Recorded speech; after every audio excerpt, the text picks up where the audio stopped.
Good evening, everybody. Good to see you all. I'm going to call to order the meeting of February 11th, 2015. First item is roll call. Kim, we have Mrs. Bonish is unable to attend tonight, Mrs. Broussard, and Mr. Mullis. Everyone else is present. Okay. First item of business will be the consent agenda. Yes, you have several items before you this evening on the consent agenda, and a few that we will not take up due to the current composition of the committee tonight. But to begin with, you have approval of minutes from the January 14th regular session, approval of minutes from the January 28th workshop, approval of a field trip to Europe for April of 2016. We'll get back to number D, and approval of warrants G405, 406, R209, 210, L19, 20, and 21. Okay, I'd entertain a motion for those. So moved. Mr. Bjork, thank you. Do we have a second? Mrs. Burns, thank you. All those in favor? Unanimous, Kim. Thank Item number D, approval of donation. We just want to recognize the fact that the North Side PAC is donating a considerable sum of money, $4,851.40, to the Woburn Street School for tablets. That includes tablets, protection plan for the tablets, rugged cases, and charging stations for the Woburn Street School. So we thank them for that very generous donation. Great, thank you. I'll entertain a motion to accept that. Mr. Bjork? I'll make a motion to approve with appreciation donation of the Northside PAC in the amount of $4,851.40. Thank you. And second, Mrs. Carroll? All those, oh, you did. No. All those in favor? Unanimous with much thanks to the PAC. Thank you. Our next item of business is, here they are. Our student representatives, Emma and Stephen. Welcome. Thank you.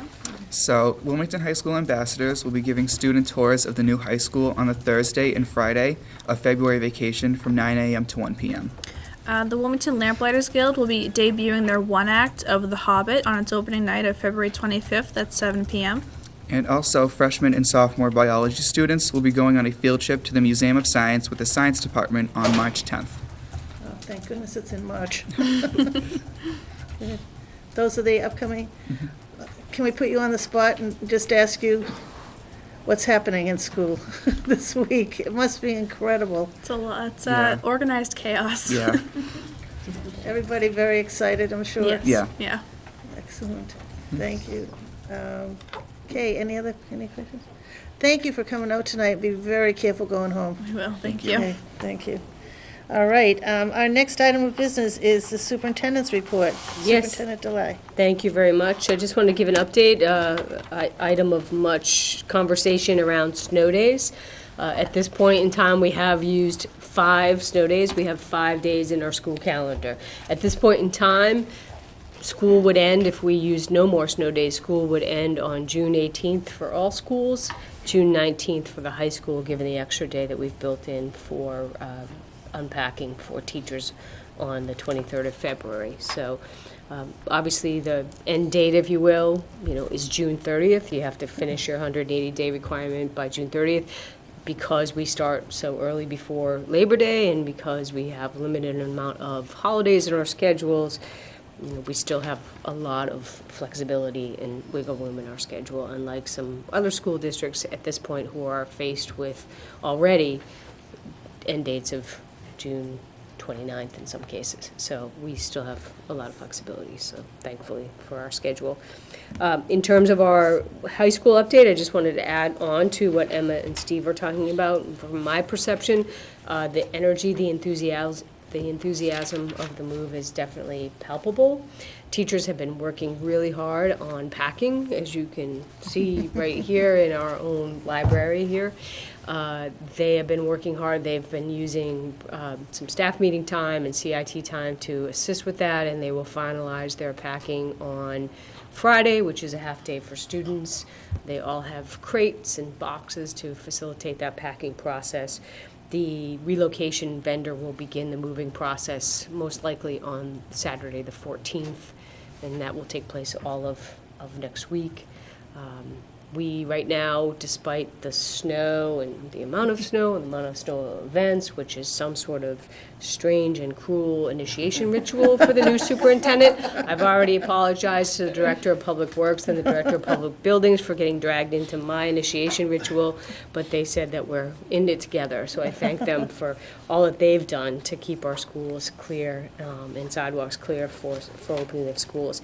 But we are definitely prepared. There have been some deliveries of furnishings and equipment that have been delayed, but it's been rescheduled, and we have no reason to believe that we're not going to receive everything that we're supposed to receive in time for the opening. Student desks and chairs are already in place. That, to me, is the most important piece. Students have some place to sit and work. A lot of library equipment and furnishings came this week, and that's all being installed. So it's all happening. It's happening very quickly, very exciting, and everybody's very enthusiastic about it. So I look forward to opening day on February 24th. I know you'll all be there. We have, I think, probably close to 60, 70 people who have RSVP to attend. It's a big event, and people are very excited.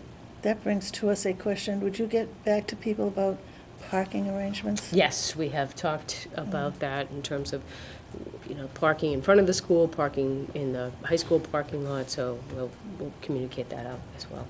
Thank you. Yeah. That's all I do. Mrs. Burns? I just had a quick question. I know this is a little cart before the horse situation. Going forward with the initiatives in our future and the plan of trying to increase learning time, my question to you is that, and I know this is maybe a bit premature in discussion, whether you would think about, as many districts are discussing it, doing away with one of the vacations, whether it be February in the future or April in the future, and or considering extended school time to the, in order to meet, the time of the learning time in the classrooms. With regards to all the mandates that have come before us and over the past recent years, in trying to target that issue, and this may not be the right time to discuss it because it being so early on, but I just would like to kind of find out from you what your thoughts are, and not to hold you to anything, but to kind of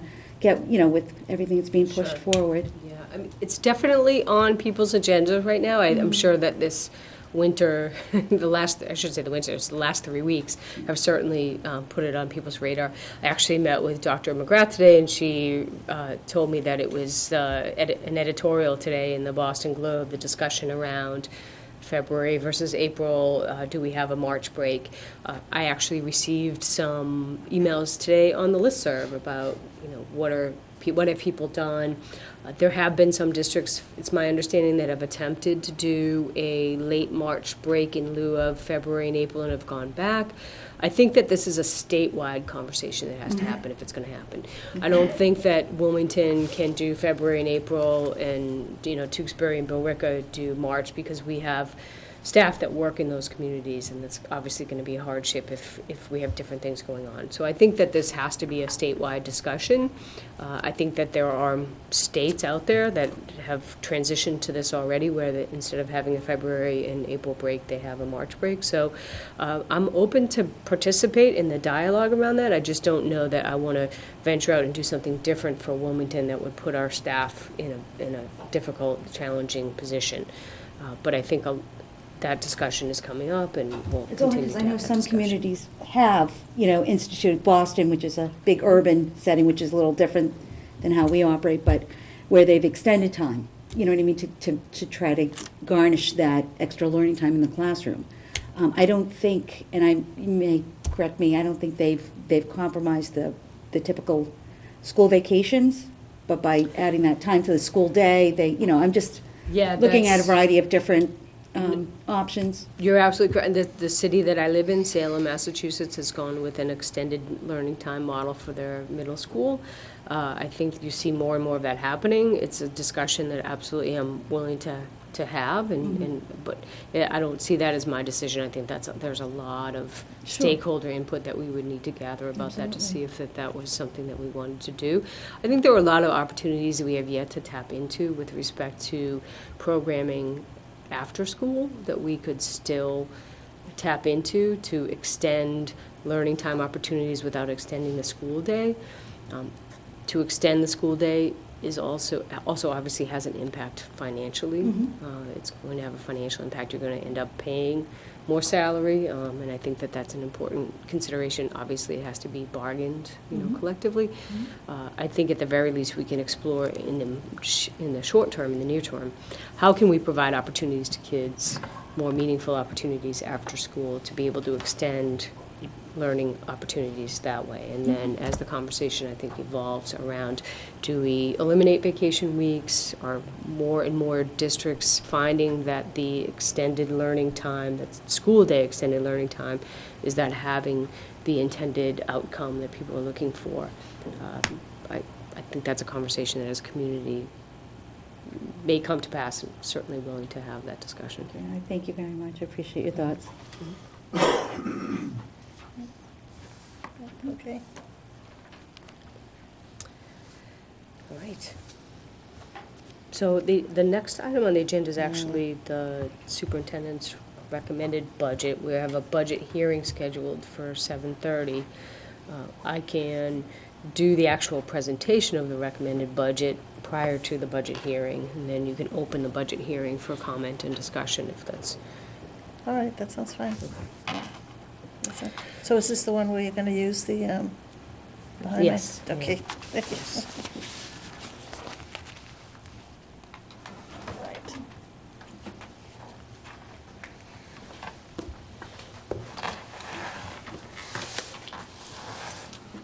As you know, I presented to you in December the fiscal year 2016 superintendent's preliminary budget. And we've had some conversations with the town manager. We've been able to understand a little bit better what the revenue projections are for the town of Wilmington. And obviously, that's a significant determinant of what we're able to afford townwide for budgets. So I want to present to you discuss with you how we've gotten from the preliminary budget to this recommended budget. So I'll step through that. As you remember, if you recall, these are some of the budget drivers that we were looking at when we discussed during the preliminary process. And the largest budget driver is really the contractual salary increases that are tied to collective bargaining agreements. And that's a little over $1 million. In addition, we have special education, transportation, and tuition and transportation for students who have been placed since the adoption of the FY 2015 budget or have moved to Wilmington this year, and we know that that is an obligation that we have this year or will have next year, and that's a little over $500,000. We have new positions that are necessary to address compliance with students' IEPs, projected enrollment increases, or other needs or gaps that we've identified in our instructional program. The total amount of that was $365,000. We did find, as I'll present in a slide ahead, we did find labor savings to offset that, but that is the total, if you will, that was proposed to address, for new positions to address those needs and those gaps.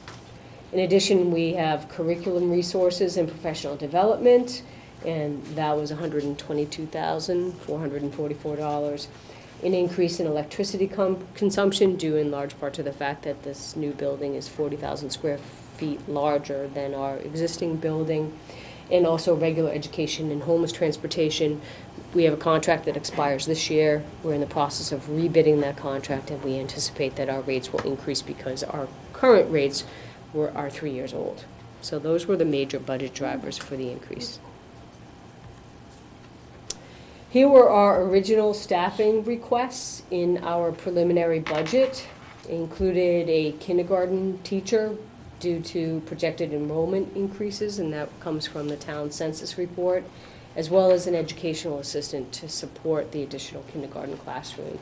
Educational assistance due to transitions in grade levels, as well as IEP needs. We have requested a literacy instructional specialist for the pre-K to 5 grade level and a math instructional specialist for the middle school level. Also, 1.5 reading specialist, one to be shared between the North and West intermediate schools, and half of an FTE to be shared between the 2 early childhood centers. In addition, we requested a 0.6 FTE for a high school technology integration specialist. This is added to the 0.4 that was already in the FY15 budget. The high school is actually in the process right now of hiring for that position. That person will begin hopefully within the next 4 weeks and will be able to help with the transition and the increased technology needs in the high school. So that person, as a 0.4, since they're being hired mid-year, we have enough funding to cover a full-time position from now till the end of the school year. The addition of the 0.6 allows that person to continue in a full-time role into next year. And then we have a minivan driver due to enrollment shifts and transportation needs that we're adding as well. So the total increase was $365,494. That was offset by labor savings and other reductions that we were able to capture of $200,305. So the net increase to the budget in our original preliminary budget was $165,189. Added to that, we had some non-staffing requests. We had the Foundations program. It's a phonemic awareness phonics program. We had an increase in the budget for curriculum and professional development of $52,000 to address a number of different initiatives, including aligning curriculum, providing professional development around data-informed instruction, differentiated instruction, and technology integration. We have $32,744 for the FOSS science kits. If you remember last year, this committee approved an amount to fund FOSS kits for grades K, 3, and 5. This would fill in the remaining grade levels.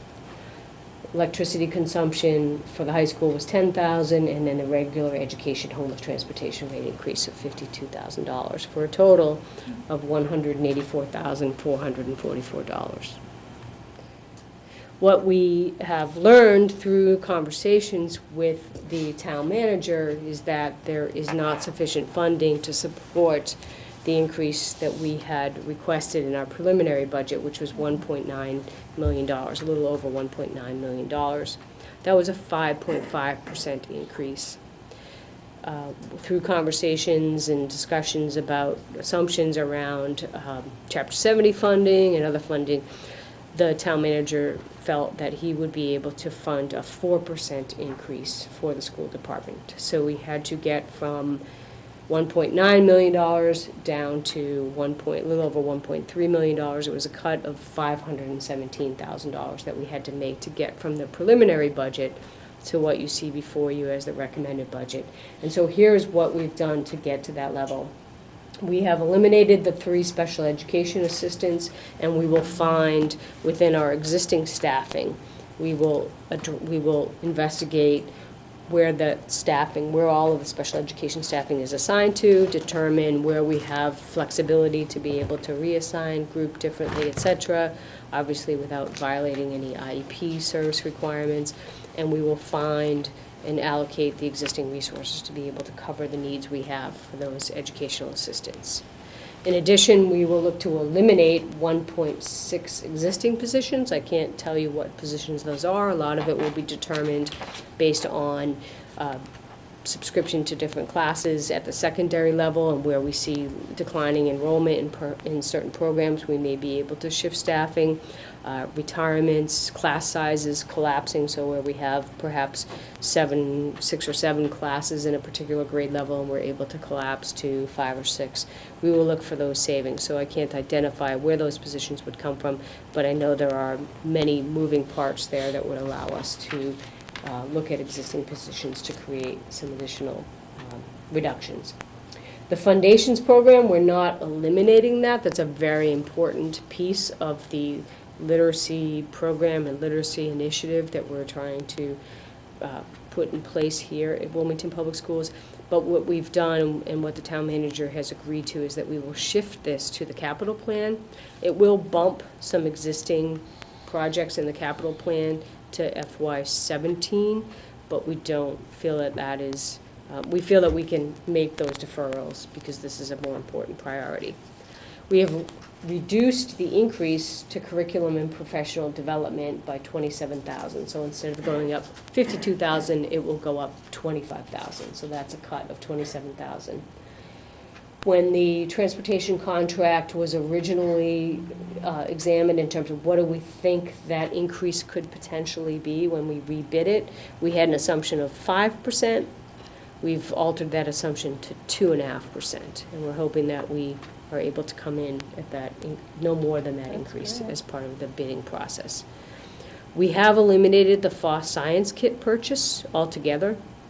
We've reduced textbook expenditures by $25,000. We've reduced instructional technology expenditures by $52,500.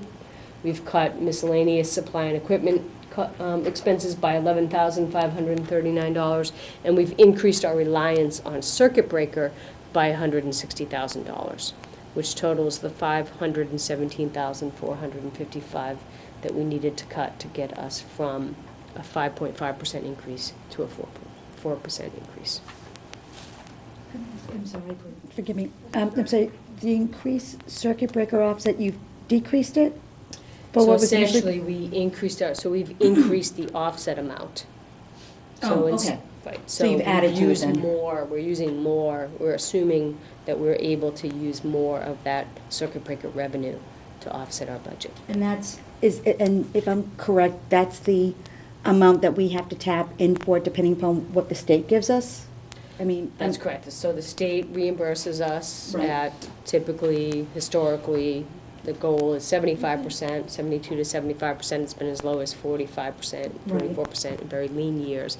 But that is the amount that we are reimbursed from the state. It's supposed to basically cover anything that's in excess of 3 times what the And then applicable whenever is. circuit breaker funding doesn't cover, that's where this line item comes in, right? To make up for the tuition payments?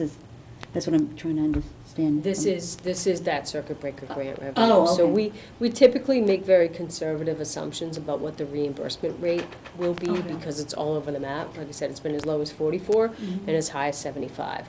So we don't ever want to assume that it's going to be 75, so we are conservative in our assumptions. We're being less conservative in our assumptions, which certainly does come with a certain amount of risk, particularly, what we're experiencing now at the state level. But at the same time, we do have amounts that we've carried forward from year to year, so that helps us to be able to manage these types of fluctuations in circuit breaker funding. Do you mind me asking, only because with regards to the recent announcement from the Baker administration last Tuesday, where in November, Governor Patrick cut $3.6 million out of circuit breaker funding? He did. And then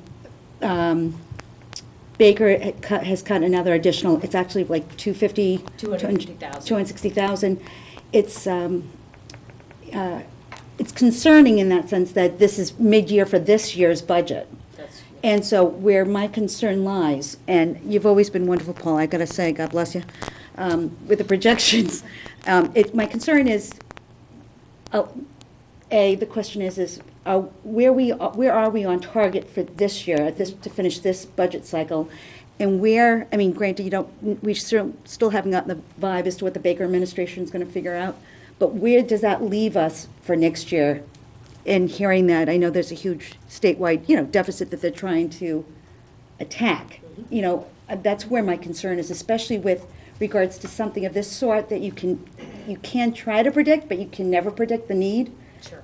Granted, you'll have kids going on, kids coming out, so that's, but that's where, if I'm clear in my question. No, I understand your question. Okay. When we first heard about the Patrick cuts to circuit breaker, what we had heard from DESE in their business services, financial services division, was that they had enough room in their budget to absorb most of those cuts, and that was the bulk of the cut. So the extra $250,000, I don't think is going to have a significant impact, particularly when DESE reported that they should be able to manage this, the cut that the Patrick administration made. So I think for this year, we're okay. We don't know what next year's going to look like, Okay, but only we because don't feel. I know. I think this year's impact more is felt, and certainly can talk about this, but the kindergarten, the full-day kindergarten, Yes. that was one unknown. There was a mention of there was a cut to kindergarten, but it didn't say whether it was the full-day or program or the expansion of the program. It turns out that we are impacted this year by that. That's the biggest impact that we're feeling right now, is about a $30,000 cut in the full-day kindergarten grant. The other, That's not the Head Start piece. no. Okay, Right, thank you. that's the funding we get to be able to provide the full-day kindergarten. It funds a lot of staffing for our program. The only other thing that probably had an impact on us, if it was not something that's in our budget, and that is that we applied for a substance abuse mental health counselor grant. That was part of a $5 million initiative from the state, and that was cut entirely. So I haven't received official word, but my assumption is that that's off the table. Thank you very much. I'm sorry to. So here's where we stand currently. You see we have what we expended in FY14, what was approved in FY15.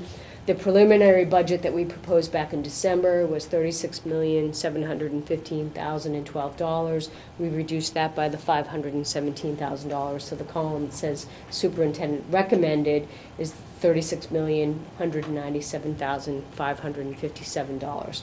That's an increase of $1,392,214 over FY15's budget, for a 4% overall increase. So that's what we're looking at right now, to the extent that there will be a approved school committee budget. That's what I'm proposing as a recommended budget. That is what the town manager, who has yet, unfortunately, due to weather, be able to present that budget.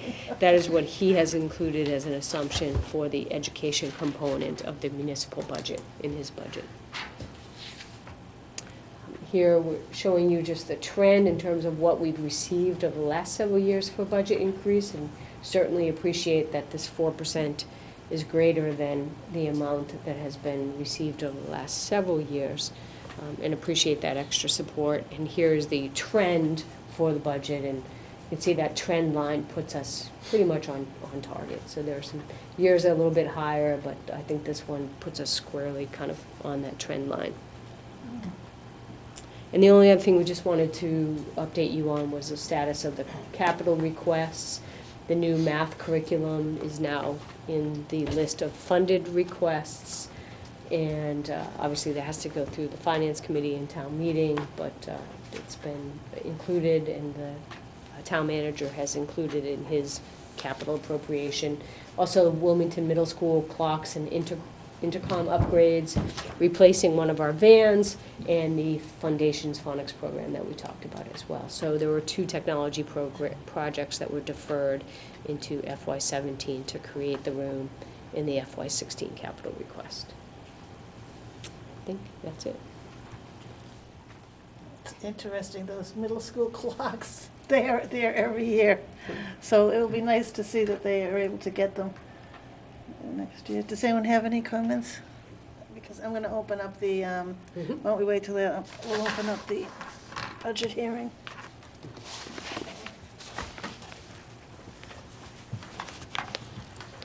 Okay. I have a question. Can we have it in the, we have to open up the budget hearing for well, 7:30, yeah. so we'll go right to you after that.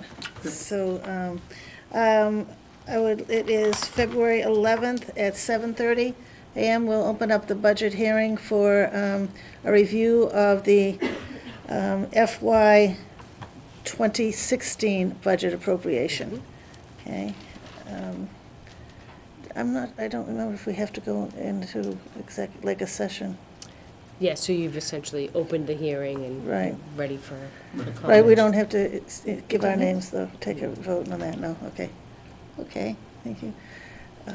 So I will turn the budget hearing over to Superintendent Delay, and we may start with a question, probably.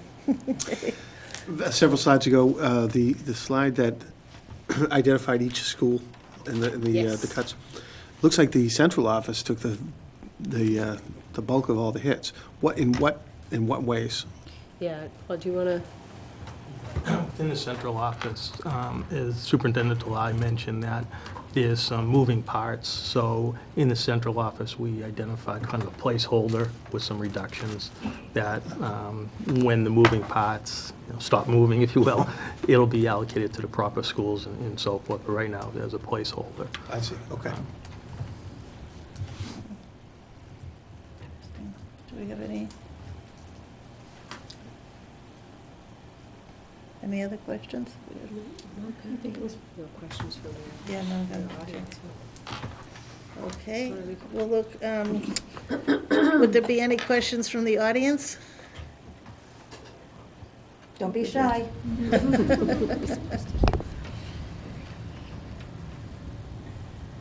Oh, we've done well by the audience. This is very good. Thank you.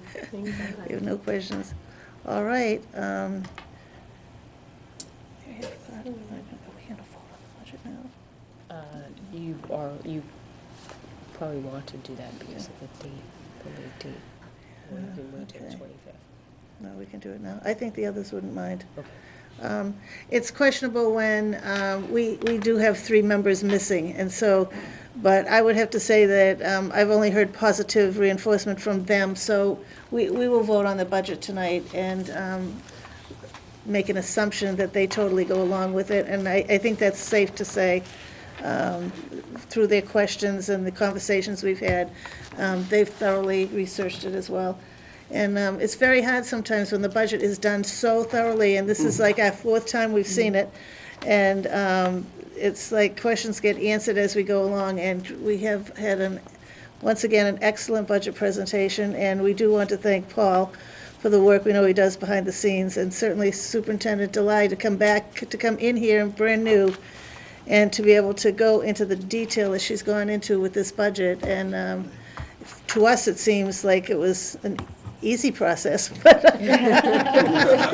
but I'm sure to all of you, it was difficult. But so I'll entertain a motion to accept the budget for 2016. You have to close the public hearing? Oh, do I? I think you do. Yeah, I think you have closed. Oh, okay, excuse me. Yeah. We start again. Okay, I will close the budget hearing for 2016 budget Yeah. for public discussion. I love this committee, they're so helpful, really, really. Okay, do we have to vote on that to close it? No, I'm just I closing think you it. can just, I just you have closed the it. authority to close it. Okay, yeah. here we go. Now, I will entertain a motion for acceptance of the budget of FY '16. Mrs. Burns. I would like to put forth a motion to accept the FY16 budget. Okay, do we have a second? Mrs. Carroll. Okay, all those in favor? Unanimous, Kim, thank you. All right, I think we did that. And we're going to keep open to, Superintendent Delay just had referred to the fact that we have really had good intentions to go to the town manager's budget hearing on numerous occasions, so you let us know when it's going to happen. Yes, at this point, I believe it's the February 23rd meeting that he's intending to present at. Okay. So whoever can make that, I'm sure we'll send a notice out to everybody. That would be good. All right, thank you. So now we move on to the superintendent's mid-cycle goals review. Yes, thank you very much. As you know, as you're learning about this process of superintendent evaluation that we're implementing this year, as part of their requirements, if you will, under educator evaluation, particularly superintendent evaluation, is that the superintendent at a public meeting give a mid-cycle report on the progress towards the superintendent's goals. As you know, I had 5 goals as part of the superintendent's goals. I had a professional practice goal, a student learning goal, and identified 3 district improvement goals. So I'm going to give you an overview on the progress to date on those goals. I also have for you a In the interest of saving trees, I didn't make one for all of you, but I have a superintendent's binder of evidence supporting those goals, so I can certainly pass that around. It's organized by the goal. You'll see a tab for each one of the goals and evidence for those. This was also shared with you via Dropbox. I'm not sure if you guys were able to access that, but it was also shared with you electronically. This will be available at central office to the extent that people want to come and review it and they're not able to access the Dropbox. We can make this available to you as well. So The only one who's never been able to access the Dropbox is me, but with the help of Amanda, your administrative assistant, I did it.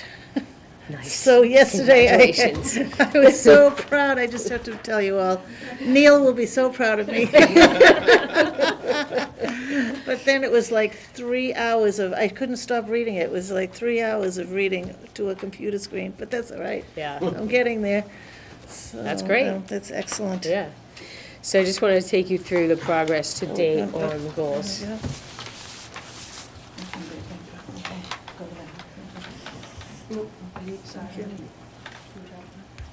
The first goal was the professional practice goal around leadership development.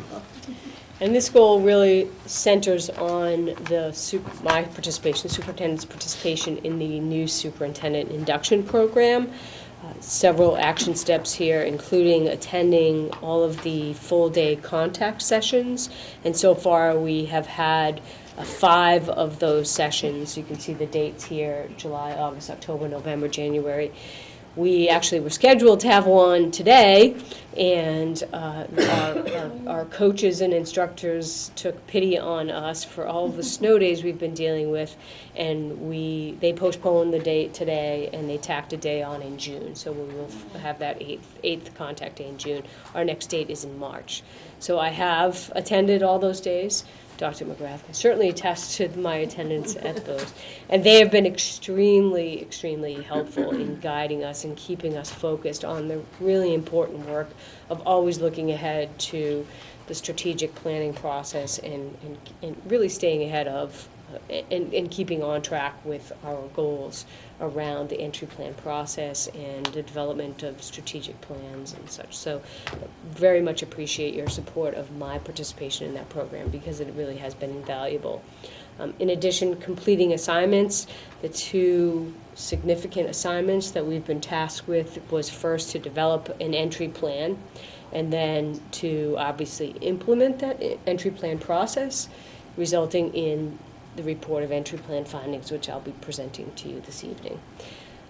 Other part of that is consulting with my coach, Dr. McGrath, on a regular basis, and you can see here that there have been regular meetings. We actually met today as well, and she's been great about also attending school committee meetings and leadership team meetings and providing me with feedback, written feedback on those meetings, and not only what's gone well, but also opportunities for improving and enhancing my role in those different meetings as well. So that's been very helpful. My student learning goal is around closing the gap. We've identified that we have a gap particularly between high-need students and non-high need students. So there's a number of different steps involved in this goal, which you can see here. It's a little bit small. I apologize for the size of this, but a lot of it is around providing training and assistance to administrators in terms of their work with staff around establishing goals, around looking at data, using that data to identify learning gaps and student achievement gaps, being able to engage staff in conversations around student data and the interventions necessary to be able to address those learning gaps, and to identify and provide professional development opportunities to staff to help them utilize data better as well, implement interventions, and finally to provide assistance and support around making sure that our curriculum is aligned to state standards and that curriculum guides, curriculum maps, scope and sequences exist. So done a lot of work in this realm, not just myself, the entire team. We had data institutes in August that were led by our district data and assessment specialist, Jen White, as well as Dr. Burnham. Those were invaluable to us as a team to begin to really understand as we started the year and identify where our learning gaps were for students. We've been able to provide a lot of different collaborative activities for staff led by various administrators, K-5 math leadership. So Lisa Polito is here with us. She's been doing a fantastic job meeting with administrators on a very regular basis to help them analyze pre and post math data, assessment data, so that they know which students and identify which students are struggling, what standards and skills they need to assistance with in terms of interventions, and assisting in developing those interventions. That's just one example, but there's been collaboration at the middle school level around ELA led by Assistant Principal Dan O'Brien. So a tremendous amount of work. Special Education Vertical Team, which is new this year, has been doing some fantastic work around identifying misconceptions in math for students and figuring out how to address those misconceptions, what are the distractors and detractors, and how do we help students be able to identify that and perform better on those assessments. So a lot of different work that's being done, and I'm proud of all the efforts that are being done around that. And there's certainly a fair amount of evidence in the binder to show you what types of work, whether it be data team meetings or vertical team meetings or trainings provided to administrators.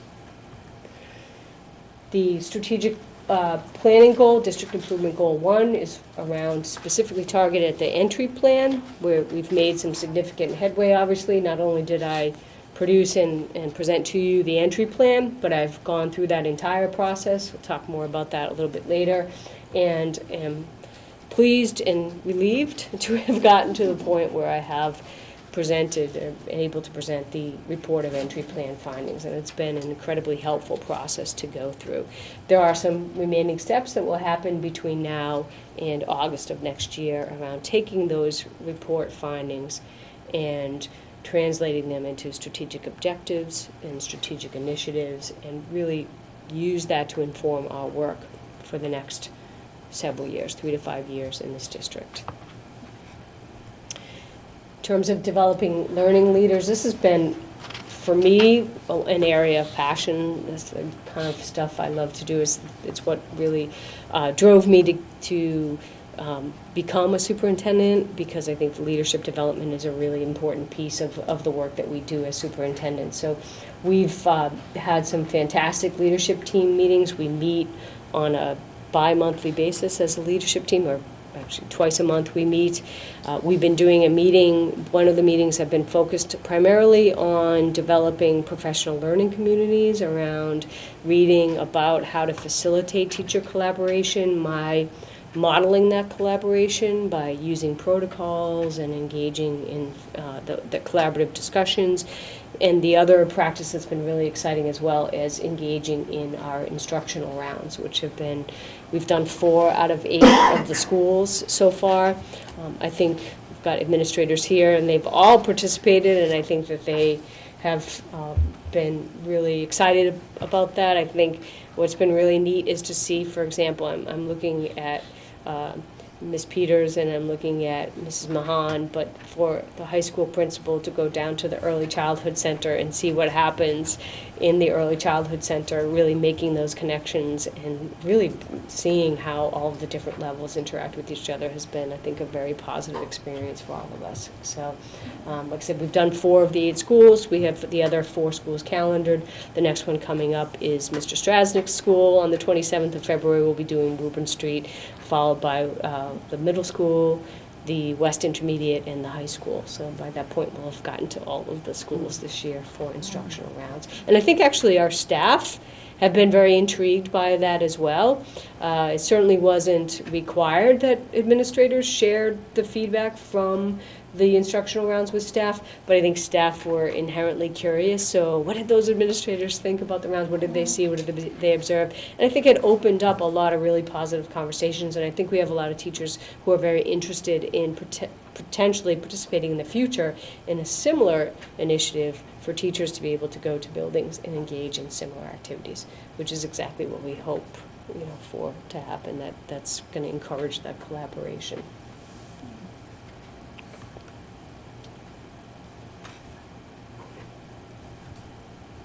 And finally, district improvement goal 3 is around enhancing district operations.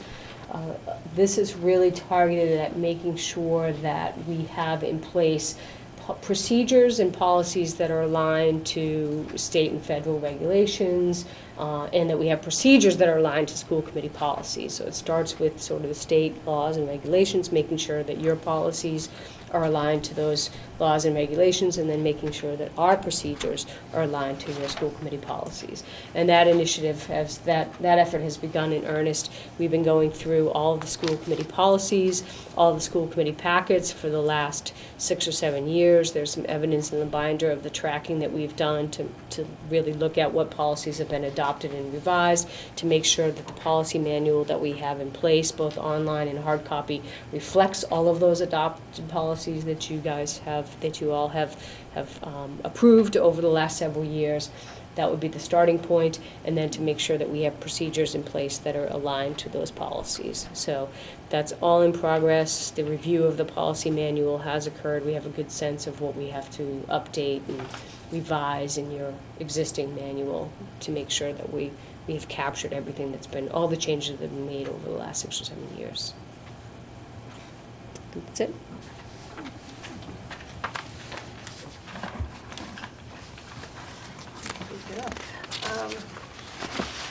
The other members did ask me, we originally would have had a discussion tonight about this, but the other members did ask me if we could hold off our discussion, like have Mary introduce this to us. She won't redo it at the next meeting, but we will discuss it at the next meeting. If we have comments and questions, we could use it. I thought it was the entry plan and not the goals update. Oh, you're right, it is the entry plan. Where did they go?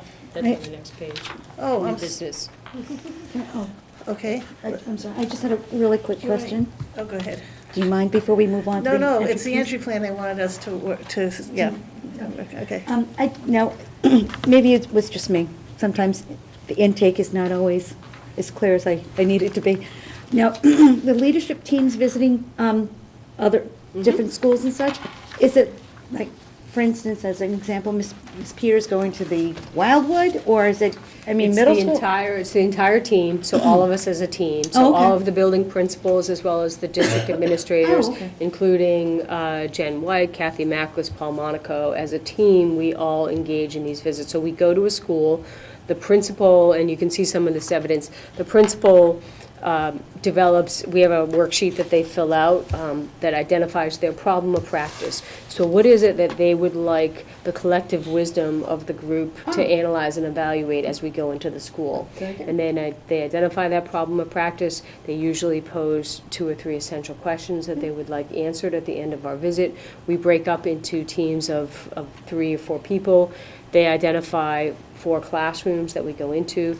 Each team spends about 15 minutes or so in each of those classrooms observing, taking notes, and then we reconvene as a group, and all of the groups sort of report out on what they observed and what feedback that they could give to the principal around those essential questions and that problem of practice. Oh, wonderful. Thank you very much. That helps. Thank you. You have some interesting papers in that, and regarding that. It's incredible, yes. Thank you. You're welcome. Are we all set on this? Okay. All right. Now we'll start, the high school program of studies course. She's got it on here, but we weren't. Oh, that's Ready great. for There's a right. memo in there for you, just for informational Yeah, purposes, to know, thank you. Yeah. Yeah, that there was a course, 1 semester course that's a follow-up on forensic biotechnology. Sounds That's a excellent. follow-up to a biotechnology course that wasn't included in the original program of studies. And so Ms. Peters is here if you have any questions, but we wanted to make sure that was on your radar, that was part of the program of studies and was incorporated in the revised. I don't know if everyone has it. I have copies. Thanks so much, Paul. Thank you. Thank you, Frank.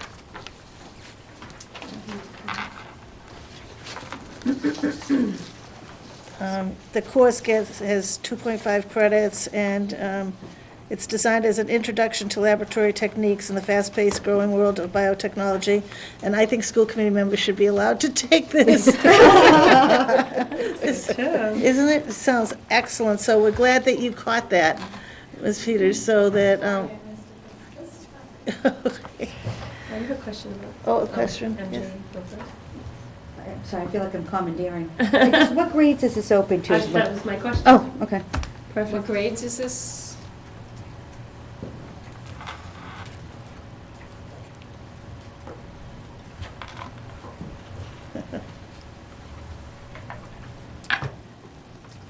Welcome. Welcome. Good to see you.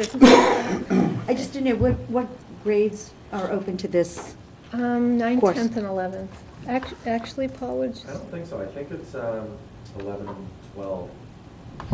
Okay. The prerequisite, if it helps, states that it's a successful completion of biology A or honors. I'm not sure, what's A? It's the level right below honors. It's our college prep. Oh, okay. Okay, I was just curious. I wasn't sure how it was, It's just completion of biology at any level, actually. oh, okay, very good. Very good. It sounds very interesting. And co-requisite. That means it would be better to have it. It would be helpful The co-requisite. for is chemistry At the same time, they should be taking chemistry or before that. at the same time. Oh, okay. Thank you. All right. Now, so have we had this before? The forensic one, no. No. No. Oh, excellent. All right. I don't think we need to vote on it because we voted. Do we need to vote on this? I think you voted a biotechnology course in. This is the second semester of the first course, so I don't know that it's necessary. You were really voting to support the program of studies versus Right. the extra, so I think you're okay. Okay. So you know you have our support. We thank you. Thank Okay, you. Ms. Thank you very Lewis. much. You're all set. Thank you. Thank you. All right. New business now we're on. Yes. Here we Board go. of Entry Plan findings. The entry plan, what happened? No, not Yes, that. You got a friend coming to visit you. Oh, very nice. Is he staying with the high school? Yes. This is our last meeting in this room, I know. We'll Material. say goodbye to it at the end. right here. Exactly. All right, I'll start again. The three absent members request that we listen to Mary's presentation tonight. Everyone hears the presentation on the entry plan. However, they would like an opportunity to be able to discuss it with Mary, or different parts of it, and Oh, my God. we're having a little friend over at the side here, so just ignore it. That's perfect. You could go over beside. Arachnophobia issues? I don't know. Do you want to sit beside over the side? No, oh, okay. It's only down there. Oh, no, oh, no, no, Turn no, the no, camera no. off. No, no.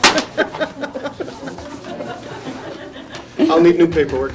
That's right, it's only the budget. Oh, my goodness. Can we add this somewhere to the entry plan?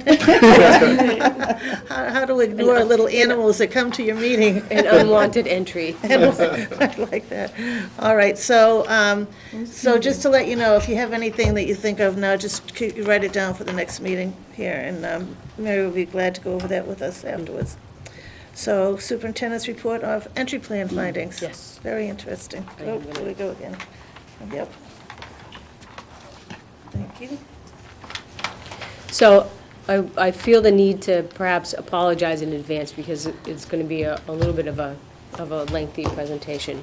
That being said, I think that from my perspective, in terms of my role here as a new superintendent, I don't know that other than budget, there's a more interesting or important, I should say, not interesting, I hope it's interesting, but important report that I can probably provide to you than the results of the work that's transpired over the last 6 or 7 months to collect all this information on where we as a district feel we are and where we need to go as a district. So I want to just start off by talking a little bit about the process and the goals. The goals, obviously, of the entry plan, and as stated, were to listen and to learn as much as possible about Wilmington Public Schools, to engage in structured collaborative inquiry and research into Wilmington Public Schools, obviously to form relationships with all the various constituent groups in town, establish a positive presence in the community, and build a coalition of support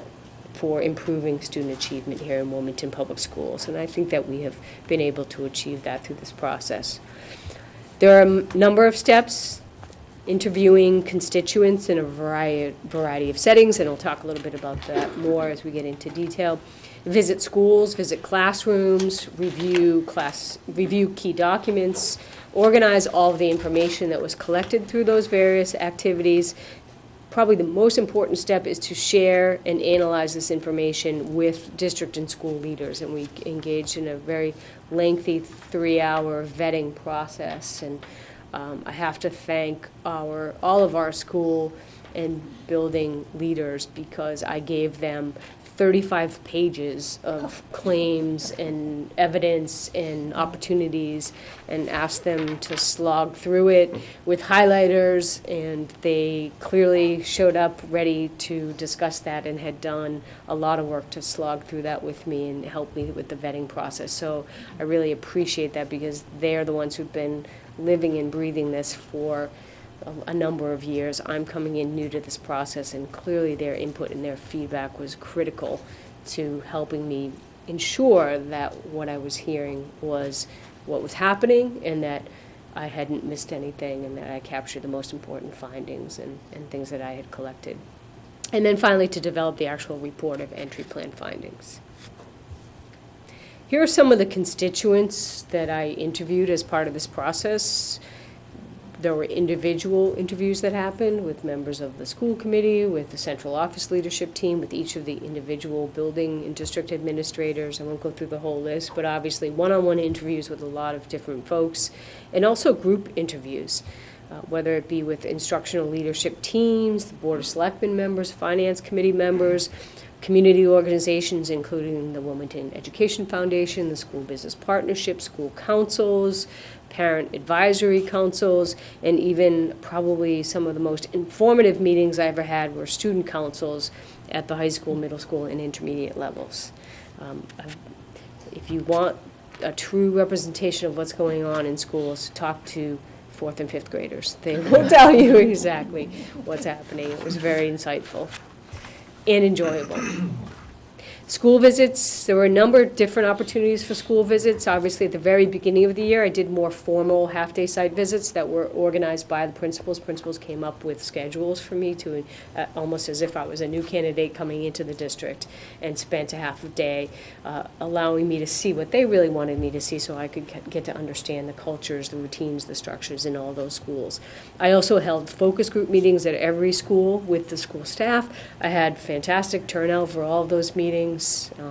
At least half the staff in every meeting. Sometimes I convinced I had pretty much all of the staff. So they were very well attended, very good dialogue, very good feedback. On a monthly basis, I have been going to every single school and meeting with the principal. Those visits entail an hour of visiting classrooms, and typically the principal will pick those classrooms and highlight a certain area for us to explore and discover and discuss, not unlike the instructional rounds. So that's a classroom visit piece, and then we will check in on progress towards goals and other logistical, operational challenges and such that they need my guidance and assistance on as part of running their school building. We participated in the instructional rounds, as I've discussed. I've gone to a number of different school events and performances, and we've gone together to some very enjoyable performances. And I've also attended staff meetings and in-service activities, from the full-day professional development day to CIT day activities as well.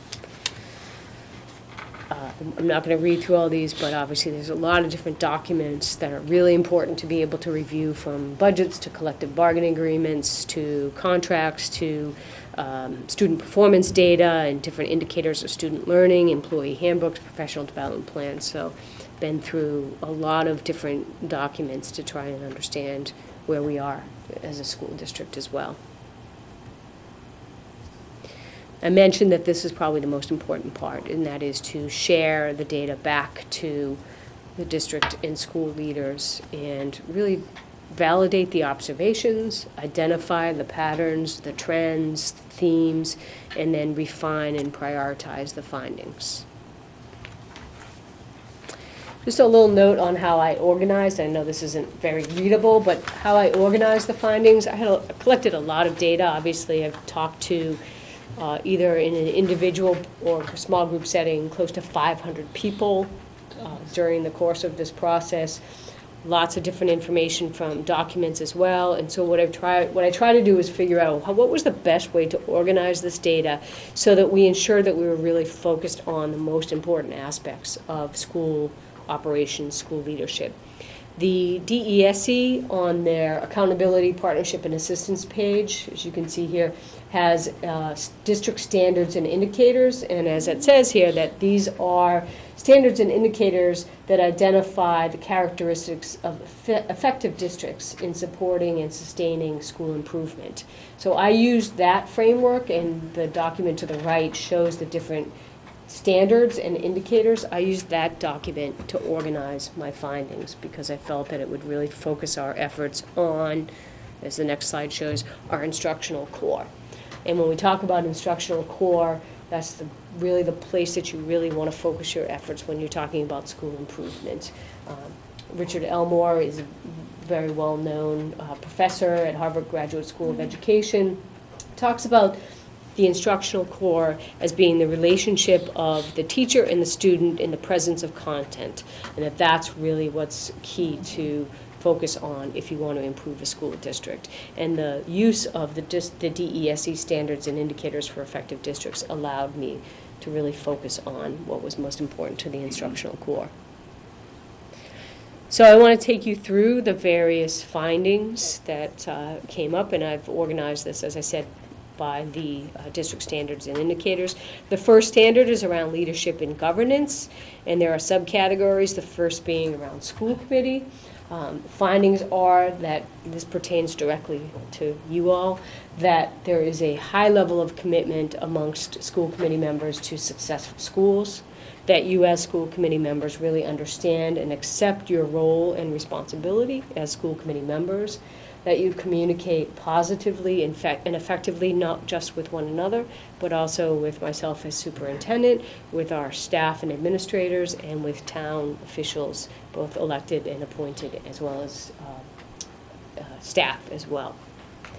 There's a strong history and culture of collaboration with community officials that's very clear, and that this body is supportive of our commitment to data-informed decision-making and using evidence to support the decisions we make, and that your leadership as a school committee has really been guided over the last several years by a comprehensive strategic plan that has been in place here in the district.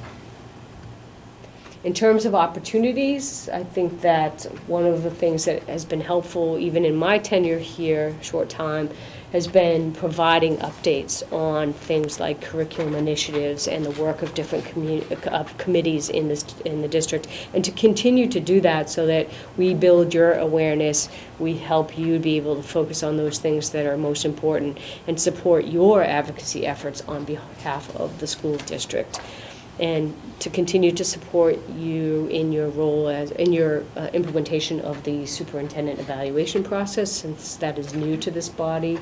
And then finally, to review and revise the district's strategic plan.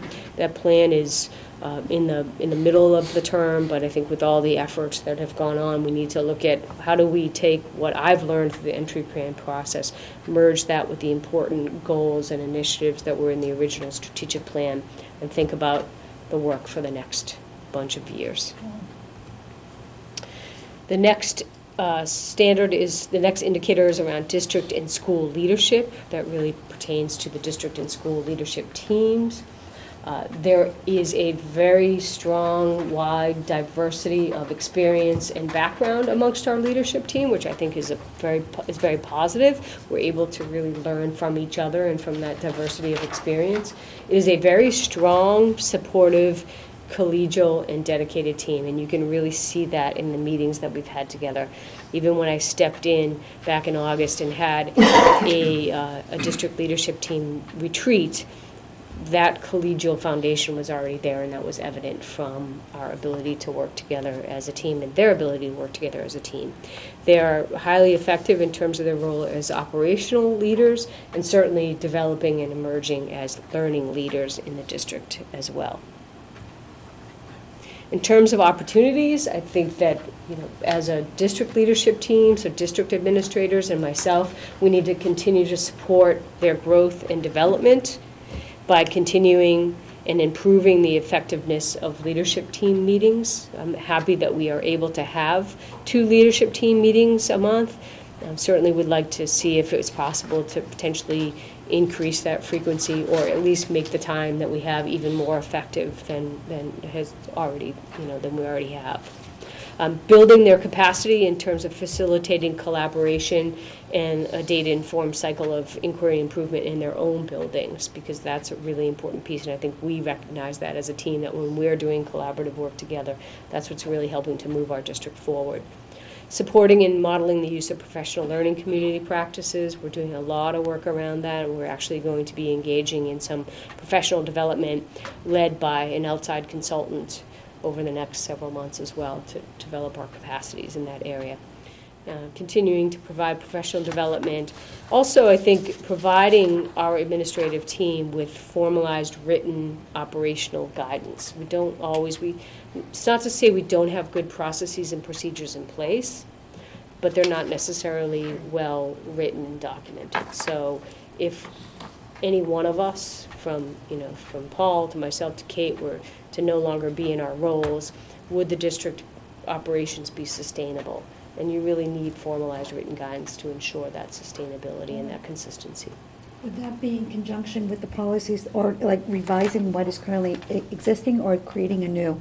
No, I think that's an excellent point. It would be, as I mentioned in my goal earlier, my district improvement goal number 3, enhancing district operations. Mm-hmm. So this is taking your policies and saying, okay, here's the policy on, whether it be, fund asset management, all right, here are the procedures that we should have in place around to ensure that your policies are implemented appropriately in our operations. So building on that to make sure that they're aligned. Okay, very good. Thank you.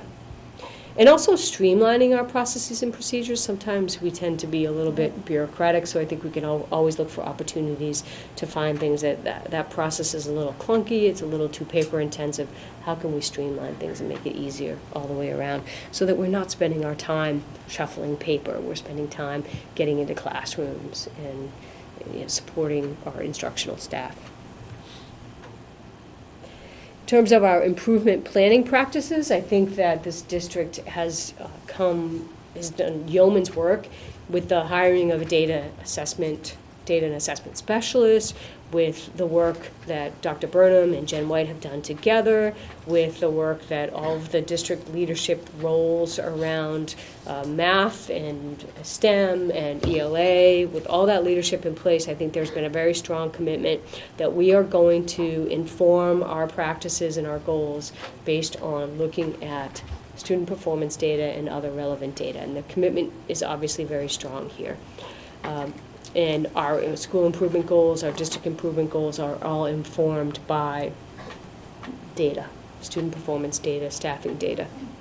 I think that at times, because of time constraints and competing priorities, we don't necessarily always adjust our improvement goals during the school year. We get caught up in what happens, and so I think that that's something to work on for sure.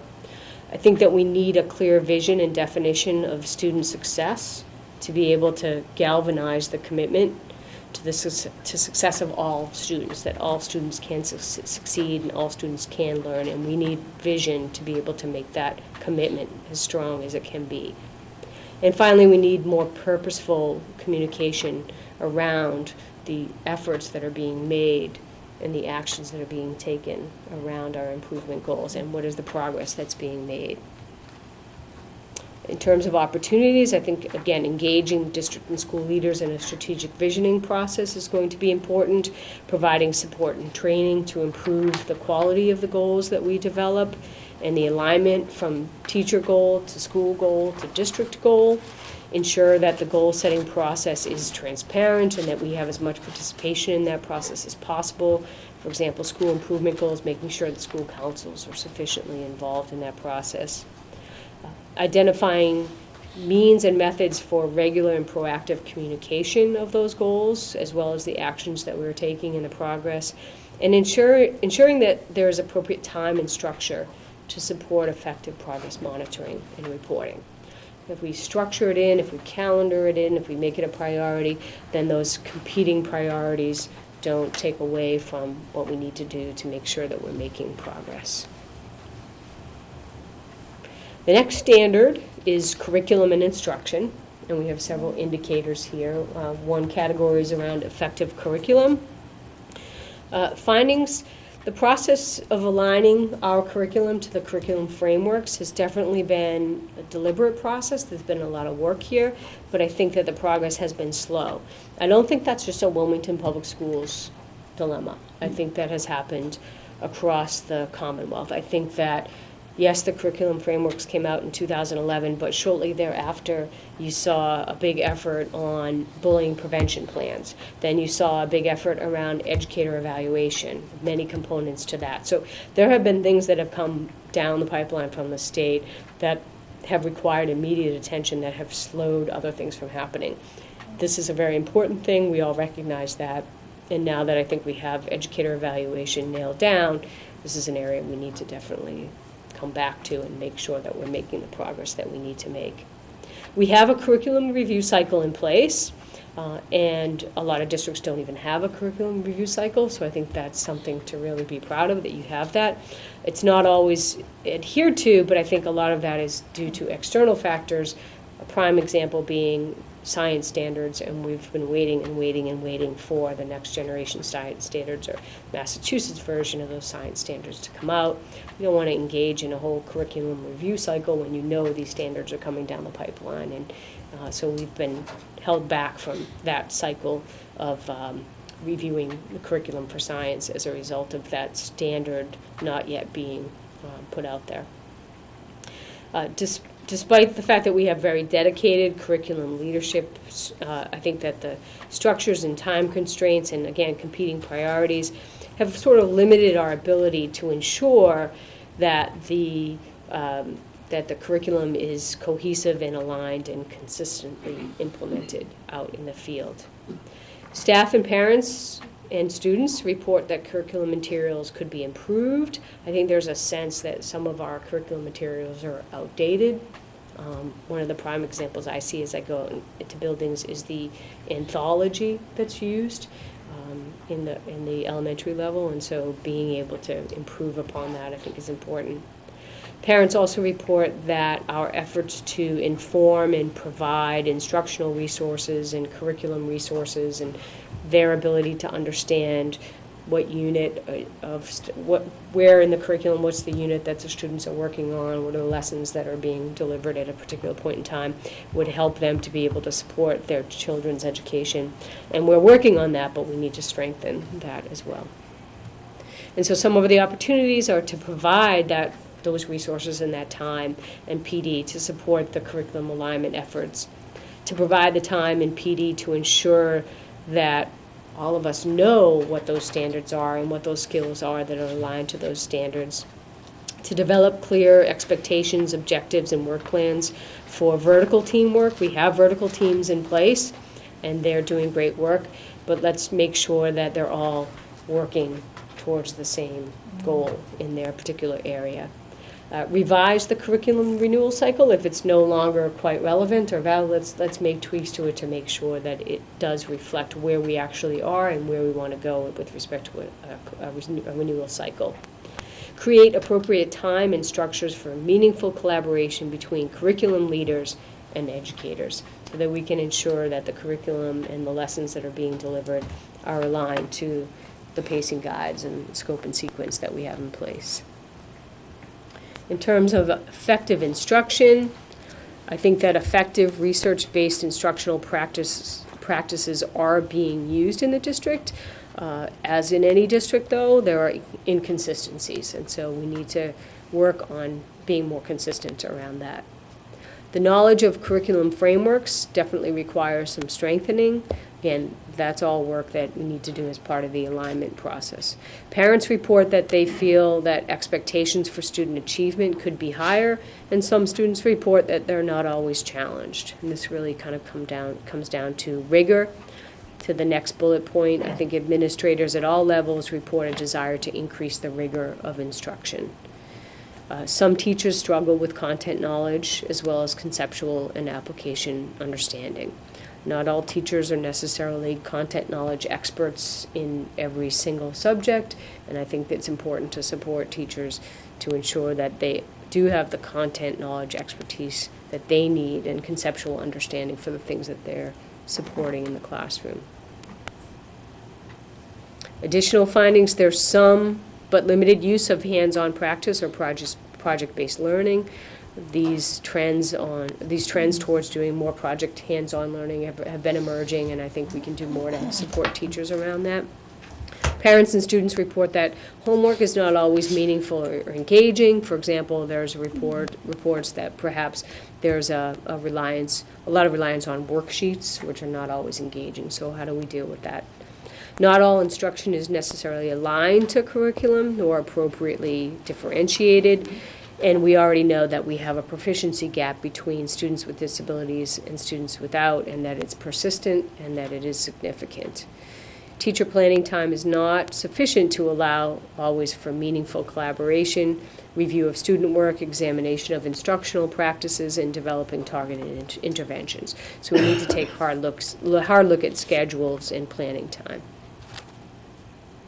So some of the opportunities in this area, again, to establish and commit to the use of research-based best practices, to provide the time and opportunity for collaboration and sharing of best practices among our staff, to provide more job-embedded professional development and coaching around differentiating instruction and providing tiered supports to students, examining homework practices as well as materials and activities to increase the rigor and the efficacy of those homework assignments, and provide time and PD to school leaders to be able to facilitate the collaboration that happens in schools. And we're doing more of that, as I mentioned, through the professional learning community initiative that we've got going on, or the program, the implementation around PLC practices, but also improving the quality and the use of planning time and developing more flexible and creative schedules.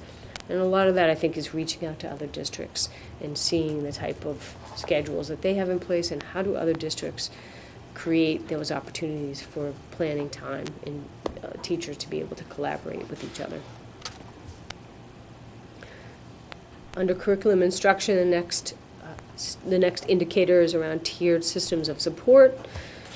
We have found that there is a strong commitment to providing academic interventions to students, particularly at the elementary and middle school levels. They offer what they call win blocks, what I need, the win time. Although the intervention blocks are relatively short, they tend to be 20 or 30-minute blocks. The district has not adopted a district-wide approach or a framework for providing tiered supports. You hear discussions about RTI, response to intervention, or MTSS, which is multi-tiered systems of support. But as a district, we haven't said we are committed to this particular approach to providing tiered supports. And so therefore, we have not provided professional development universally on a particular system of providing tiered supports, and that is something that we need to be doing more of. Teachers report a need for improved practice around planning for intervention time as well as how to use intervention time. We have these 20, 30-minute blocks. How can we make sure that we're grouping students right, that we're planning for how to use that time, and that we're developing the most effective or implementing the most effective interventions in that limited time that we have available. And then staff who are providing the intervention support are not necessarily the content experts. So how do we support teachers a teacher who might be, for example, a health teacher, who is available to provide interventions around literacy, but is not a literacy content expert? How do we support them in being able to provide interventions, even though they're not the content experts, because they are available to provide those supports and capable? We just need to provide them those extra supports to be able to do that. Substantially separate programs are not using the same curriculum that's used in the general education setting. So can we find more opportunities to ensure that the same curriculum is being used? Academic and behavioral expectations are not always as rigorous for students in substantially separate program, and we want to make sure, to the point and the vision that all students can learn, that we have high expectations for all students. Students in inclusive settings receive less push-in support with limited use of flexible grouping strategies. So how do we provide more supports within the classroom rather than pulling students out of the classroom? Parents report that start and end times of the school day are somewhat problematic. Specifically, there's a lack of consistency across grade levels. We have schools that start as early as 7:20 and as late as 8:55. There hasn't been a rotation of those schedules at all in quite some time. And also there's a desire for a later start time, particularly at the secondary level. Some of the opportunities are to establish and clearly articulate what is our vision for effective tiered instruction. What does that look like, and what is our vision? Provide professional development on designing and implementing those tiered supports. Ensuring that effective, high-quality Tier 1 instruction is provided at all levels, universally, and that high-quality Tier 2 and 3 interventions are provided as needed, when needed, and that we're able to identify when those are necessary. That we're providing job-embedded professional development on differentiating instruction, managing the classroom, behavioral interventions, and co-teaching, as well as other inclusive practices that we can use in the district to support students. The next standard is assessment. First indicator being data collection and dissemination. We find that district and school leaders do engage in extensive analysis of summative data on an annual basis, and we talked about that in terms of the data institutes that have been provided. The district employs benchmark assessments to gauge student academic progress. There's a strong use of benchmark assessments here in Wilmington Public Schools, and I will say that that doesn't necessarily occur in all school districts. There are no formal assessments, however, to assess behavioral health, so the non-academic side of the equation. And we lack a tool to really facilitate the administration of assessments and data collection and analysis that makes it really easy for teachers to quickly, on the fly, develop authentic assessments in the classroom and to quickly collect and analyze that data.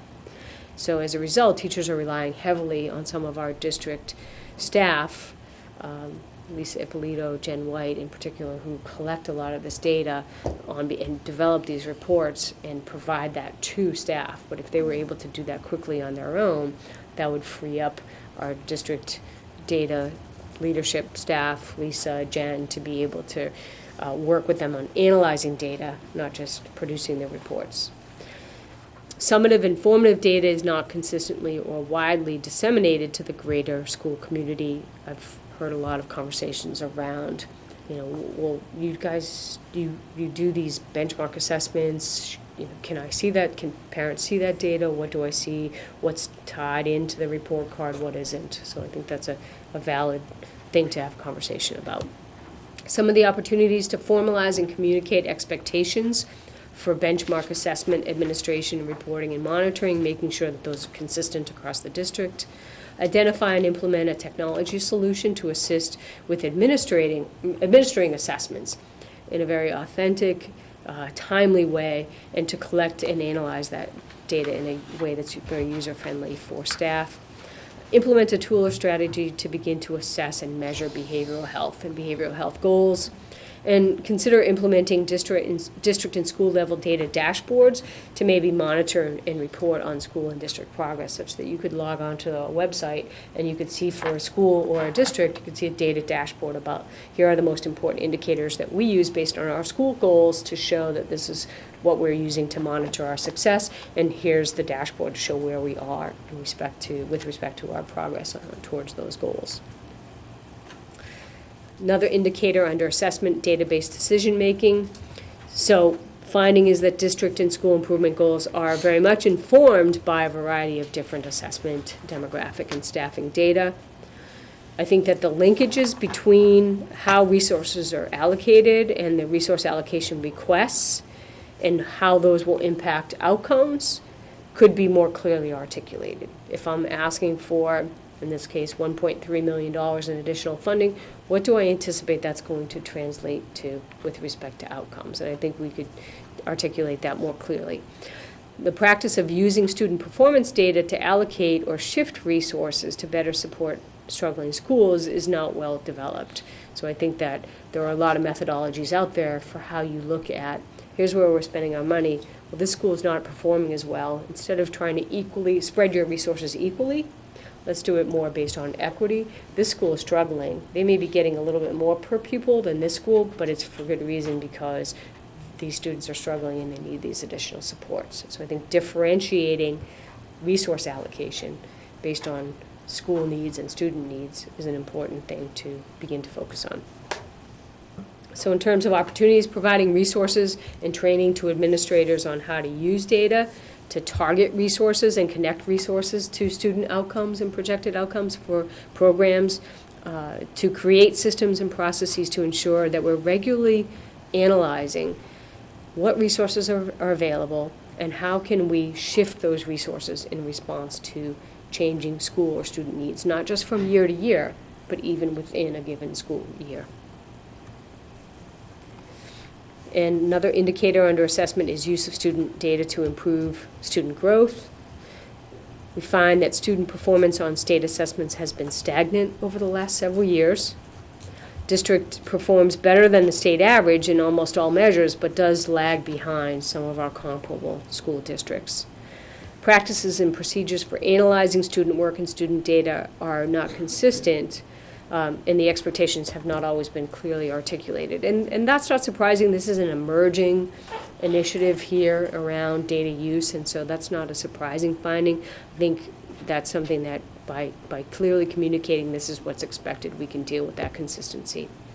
Teachers and parents express concern over the number of assessments and the amount of instructional time used to administer assessments. Again, this is not a Wilmington Public Schools issue. This is, I think, a lot of districts struggle with this. The proficiency in the use of data to improve student performance is in the developing stages. So it is something that we have begun. It's definitely developing. We've done a lot of work to be able to lay the groundwork for this to be successful, and I think we're starting to see the successes and the payoff from that investment of staffing and time. Differentiated support for higher achieving students exists, but is limited, and so that's something that we really need to focus on, that we're not only supporting the struggling learners, but we're supporting the high achieving learners as well. Some of the opportunities need to provide sufficient resources, time, and training to staff in how to analyze student work, analyze student data, and use that information to inform their instructional practices and adjust instructional practices. Provide professional development to staff around how to develop student learning goals and high-quality student learning goals. Examine opportunities and strategies for supporting and challenging high-achieving students. And consider convening an assessment review committee to analyze and evaluate what are the assessments that we're currently using, and are they effective? Are they producing the data that we need? And is the data being used in a meaningful way to impact instruction? The next standard is under student support, supporting students, access and equity being the first indicator. We've mentioned this a couple times. The proficiency gap between high needs and non-high needs is significant and persistent. Efforts have begun to shift to more inclusive practices, but we need more time, more training, and more resources to really complete that shift to a true inclusion model. Clear entrance and exit criteria for substantially separate programs do not currently exist, but that is a goal of our special education administrator. Those are being developed this year as part of that goal, and will be actually in draft form exist and will be vetted to leaders, school leaders, and district leaders with the goal of implementing them and beginning to use them this spring, actually. A formalized structure for assessing post-secondary or career pathways is not well established. Students and parents need report a desire to learn about pathways at a much earlier age. And so some of the opportunities is to create a strong commitment to closing the achievement gap, making sure that proficiency, making sure that that is a district priority. Promoting a culture that's committed to the success of all students and a mindset that all students can learn. This is an important part of that commitment and that vision. Evaluate recommendations of the inclusion consultant. We have an inclusion consultant that's working right now with our district to evaluate our programs. So incorporate some of those goals into school and district improvement goals based on the recommendations that she makes. Provide time, resources, and training to educate stakeholders on inclusionary practice. What does good inclusion look like? Introduce career pathways at the middle school and at this middle school level and reinforce them at the high school level. By the time a student gets to the 10th or 11th grade, it's sometimes too late for them to make the adjustments in their schedule to be able to pursue a particular pathway. If they know what's involved and when they're in the 7th and 8th grade, they can plan accordingly for the courses that they would need to take to get to that particular college pathway or career pathway that they're interested in. And to develop stronger partnerships with business and industry, particularly locally. We have a lot of business and industry locally, a huge amount of business and industry that to tap into to be able to create partnerships that students can learn more about the career options that are out there and the different pathways for how they would get to those careers, I think is important. With respect to educational continuity and participation, the majority of students in Wilmington come to school and stay in school for the duration of their K-12 education. I just actually looked at the school attending children report today. We're about to submit that. And yes, we have approximately 300 students in Wilmington who go to other schools, whether they be the voc tech school or private schools that are in the area or out of district placements. But the majority of kids do come, that live in Wilmington, come to Wilmington Public Schools. The procedures that we have in place for tracking and monitoring student attendance exist, but we don't really use student attendance to identify at-risk students. So if a student has a high level of absences, are we aware of that? Is that on our radar to use as the student could be at risk? Parents and staff report concern over the number of transitions that students experience in our district and the supports around those transitions. We've got kids in kindergarten transition to a different school for grade 1, kids from grades 3 to 4, and then 5 to 6, and then 8 to 9. That's definitely more transitions than is typical of a district, and how can we either adjust that or support those transitions better? Cohesive, comprehensive approach to behavioral health does not exist. We're certainly starting to work on that this year with the Behavioral Health Task Force. And then a significant number of parents report that they feel bullying and drug use are an issue in some of our schools. I don't think that's a surprising finding. In terms of opportunities, I think creating and implementing a formal system for monitoring student attendance and student discipline as a means of identifying students that may have some behavioral health challenges or be at risk for potentially not graduating or not succeeding in school. Examine different options for minimizing the transitions in the district, and that could include school consolidation, alternative grade configurations, a whole different set of things that could be examined. But I think looking at that and figuring out how to support to either change the number of transitions or, to the next bullet point, developing and implementing cohesive strategies for supporting students during those transitional years. I think, for example, this year, the middle school did a fantastic job with the 6th grade in having them in sooner and having a lot more activity to get them familiar with the school and their schedules. Something as simple as making sure that students have schedules in their hands by the end of the school year prior so that they know exactly what they're looking at for the next year. And then working to implement the behavioral health frameworks in our district over the next several years. Doing a lot of work there. Other opportunities: examine research-based social emotional learning curriculums and recommend high-quality, developmentally appropriate curriculums for supporting social emotional learning. Ensure that all of our bullying procedures and intervention plans are up to date and properly and consistently implementing them. and examining the continuum of programs and services that are in place to prevent and address substance abuse in the school community. Findings under services and partnerships. There are services to support students' behavioral and mental health challenges, but they are limited, and I don't know how well communicated they are to families in need of those services. A curriculum exists to address bullying prevention and developing relationships and dealing with conflicts, but it's targeted at grades 4 through 8 and not always consistently implemented. So how do we expand that so it's not just grade 4, 8, but it goes down all the way to preschool and kindergarten ages and support that foundational development of these skills, so that that foundation exists by the time kids get to grades 4 through 8. Regular surveys to assess student attitudes and engagement in alcohol and drug use and other risky behaviors are not administered. One, I think several years ago, Wilmington administered the Youth Risk Behavior Survey. Last year, with the support of the police department, we administered the Pride Survey, but it's not something that's done consistently and regularly. A collaborative community effort to address substance abuse prevention in the community is in the developing stages.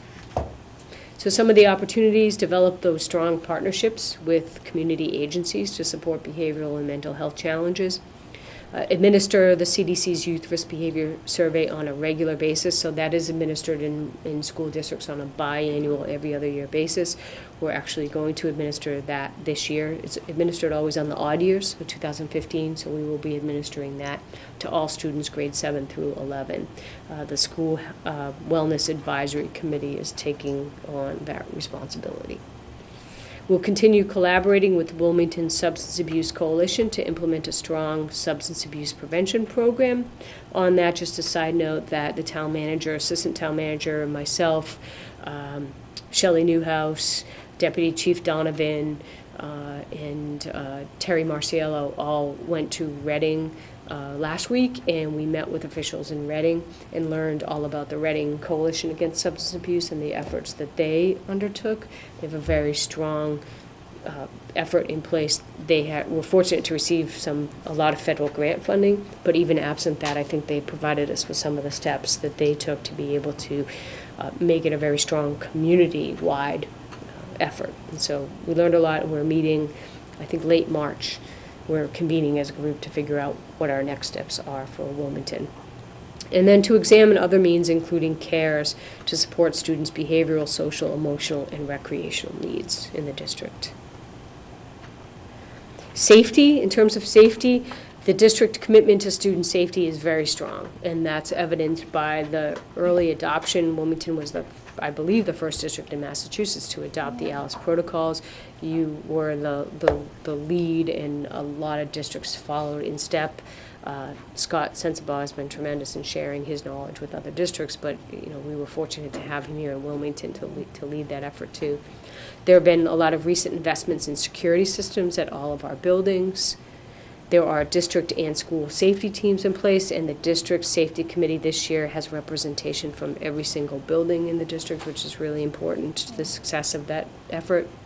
And this, I think, is unheard of for a community of this size, to have a full-time SRO, not only at the high school, but also at the middle school, and to have one shared between the two intermediate schools. I think you don't see that in too many places, so that's obviously a strong commitment to safety. The district's emergency response plan was last updated in 2003, so we have some work to do there. And staff training on emergency procedures definitely occurs, but I think we all acknowledge that the threats that we're likely to experience don't always fall neatly into, okay, everyone's going to be in the classroom when it happens, so we have to start thinking about different scenarios for threats and providing training around that. So providing the funding and the support to revise or develop new safety plans is an important opportunity. Reviewing our emergency response plans on a regular basis with staff, parents, students, and public safety, and providing that regular training on crisis response and emergency management best practices. The town's actually, Paul went to a meeting recently where the town is going to do a tabletop emergency planning, emergency response, critical incident type exercise that's going to involve all departments in the community. And those types of opportunities to provide that type of training are critical, and I think that's, yep. I'm not familiar with the expression tabletop. So it's a scenario, it doesn't really exist, but we all get together in a room and they say, okay, here's what's happened, you Yeah, know. For okay. example, tanker truck just exploded at the interchange of 93 and Concord Ave. What do we do as a community? How do we respond? Oh, great. Yeah. Thank you. I think that actually happened. School health and wellness, we have an adequate number and highly qualified staff to address health needs of students. That exists at all levels, and that includes the full-time nursing staff at all of our buildings, as well as health educators. Again, there are not, in a lot of districts, health educators that exist at all levels. I'm sorry, I'm not going home. Okay. I'm freezing. That exists across all levels of the district. So that is a very strong level of support for health education in this district. School nutrition program is fiscally healthy, which doesn't exist in all school districts as well, and compliant with regulations. They've passed all of their compliance reviews. Surprisingly, a significant percentage of parents, however, did report the desire to see healthier food options for school lunches. My experience has been that, as healthy as we sometimes feel they are, that there are always parents who feel that they could be healthier. I don't necessarily disagree, but I think that's something that definitely to explore. Some parents report that more can be done to ensure the safety of students with life-threatening food allergies. We've come a long way here in Wilmington. There may be some tweaks that we can make there. And then the practice of establishing and monitoring individual student health and wellness goals is developing. So that's something we want to continue to work on. Not just academic goals, not just behavioral health goals, but wellness goals as well. We have an opportunity to evaluate our health curriculum and to ensure that it's really leading to the intended outcomes, to administer surveys to parents and staff and students regarding our school lunch program offerings and see what it is that people are looking for and see if we can respond to those desires, examine our allergy guidelines and ensure that we are adequately protecting students at all grade levels, and then identify and evaluate tools to measure and monitor students' physical, behavioral, social, emotional health, and identify at-risk students. Moving into the next standard, which is human resources and staff development. In terms of our staff recruitment, selection, and assignment practices, the finding is that we lack a well-articulated vision and processes for recruiting, hiring, and retaining diverse, highly qualified staff. That's not to say that we haven't hired diverse, high-quality staff, but there's not necessarily a well-articulated vision for that. We're fortunate that there was support last year to create an HR administrator position, and that individual is tasked with helping to develop that vision and the guidelines as well. So I think that the hiring, selection, and assignment of staff are loosely related to school improvement goals. We can tighten that up a little bit, and we can formalize our guidance on recruiting, hiring, and selection. That's not always been provided to administrators in a formalized written fashion. I think there's also a finding that opportunities for exemplary staff to take on leadership roles is limited, and we would like to provide more opportunities to staff. So developing formal written guidance for administrators on recruiting, hiring, and assignment of educators, developing a guide to what effective recruiting, interviewing, and selection looks like, and evaluating ways to improve the retention of our high-quality staff and build and leverage the leadership capacity of our exemplary teachers. In terms of supervision and evaluation, the district did adopt and implement a very comprehensive and aligned educator evaluation system in 2013-14. I think there's always work to be done to calibrate the evaluation ratings and make sure that a teacher in one building who is evaluated as proficient, it's similar in those ratings are similar, that what's proficient in one building looks the same as what's proficient in another building. And I think our instructional rounds are helping with that initiative. Administrators and educators report that the new evaluation system has led to meaningful reflection and dialogue. So that's a really positive outcome with an overall level of satisfaction so far. There is, of course, some apprehension around the implementation of what are known as district-determined measures. Those are the common assessments and that feed into student impact ratings, as well as the student feedback components that are being implemented over the next couple of years. So we have some work to do in terms of what does that look like and how do we relieve the anxiety and apprehension. So there's an opportunity to provide administrators and staff with time to review the evaluation rubrics, unpack the standards, discuss what those standards, indicators, and elements look like in practice, and that's the calibration effort that needs to happen.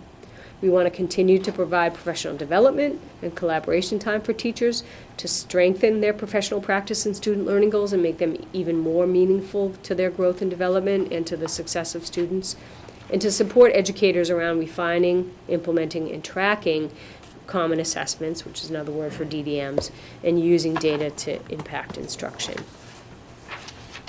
Under the category of staff development, we find that professional development priorities are established with staff and administrator input, and they're loosely connected to student performance indicators.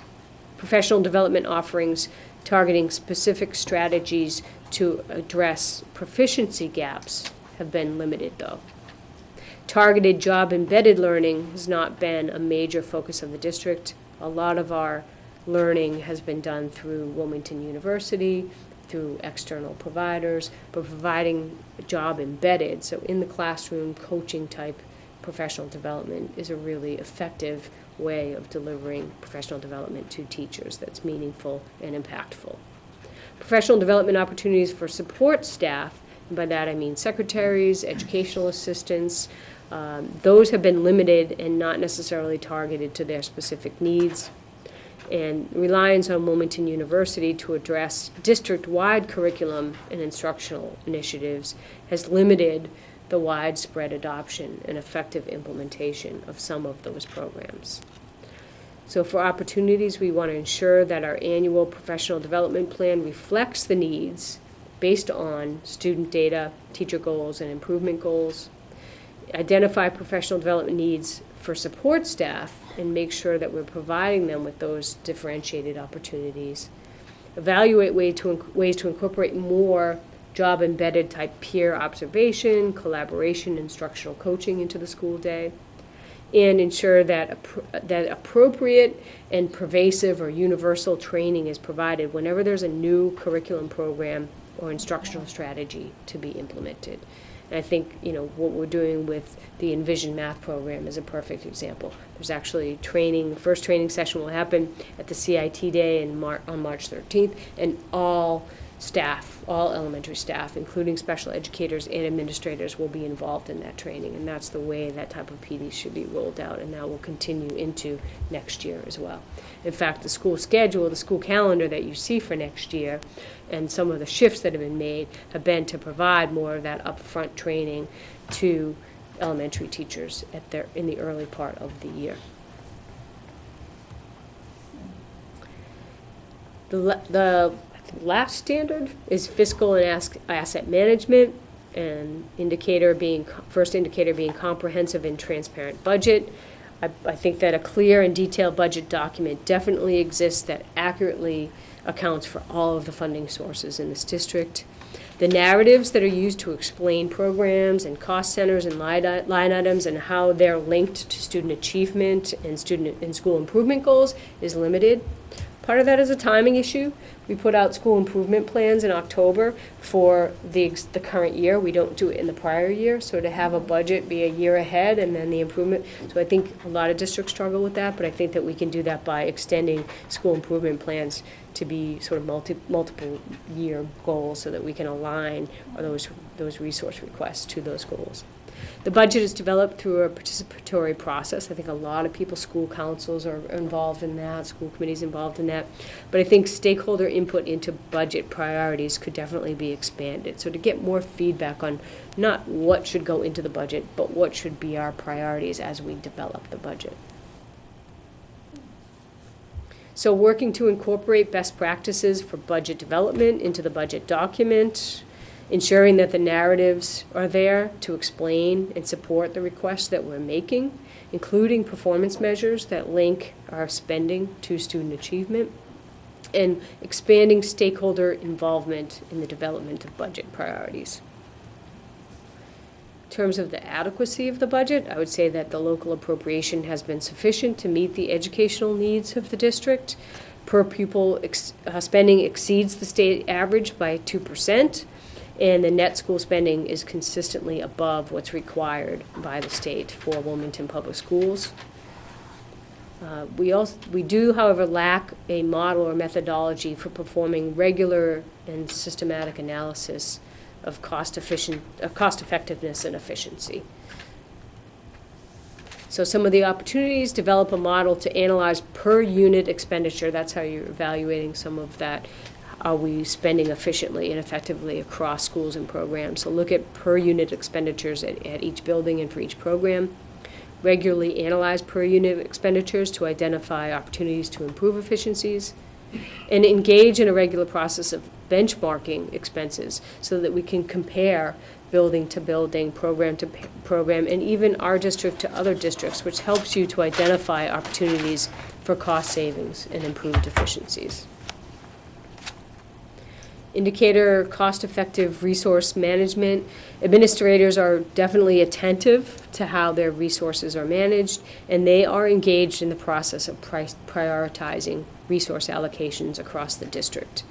Entitlement grants are very effectively monitored and leveraged to support school and district needs. However, Wilmington has not always been as successful as I think we'd like to be in obtaining competitive grants.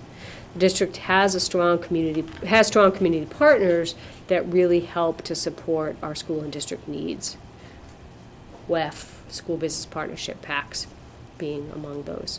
More could be done, though, to leverage formal relationships with local colleges and universities and area businesses to support schools and students. So some of the opportunities: seek to expand and formalize those partnerships with area colleges and universities to provide those opportunities to students. Seek to build stronger relationships and formalize programs with local businesses to expand career exploration and preparation programs. Assist our local community partners in identifying some big picture goals and initiatives that they could use to really generate interest in the fundraising efforts that they're engaged in. And consider engaging a grant consultant to assist in identifying and preparing competitive grant applications.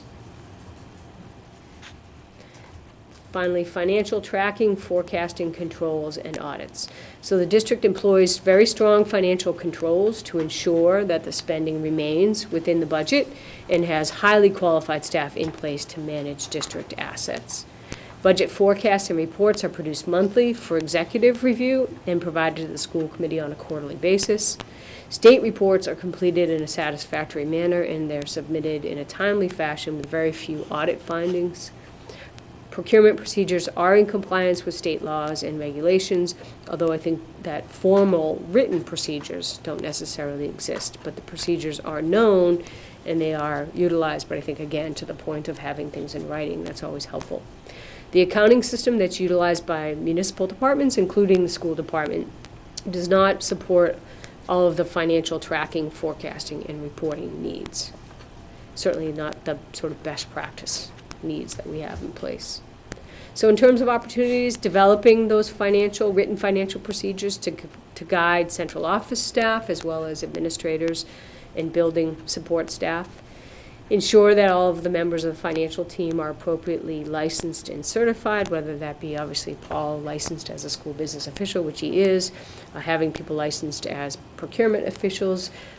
Jackie Raffi is actually participating in a classified personnel program that's being offered by MASBO, the Massachusetts Association of School Business Officials, to get a certificate as a specialist in that area, so making sure that folks are properly trained and supported.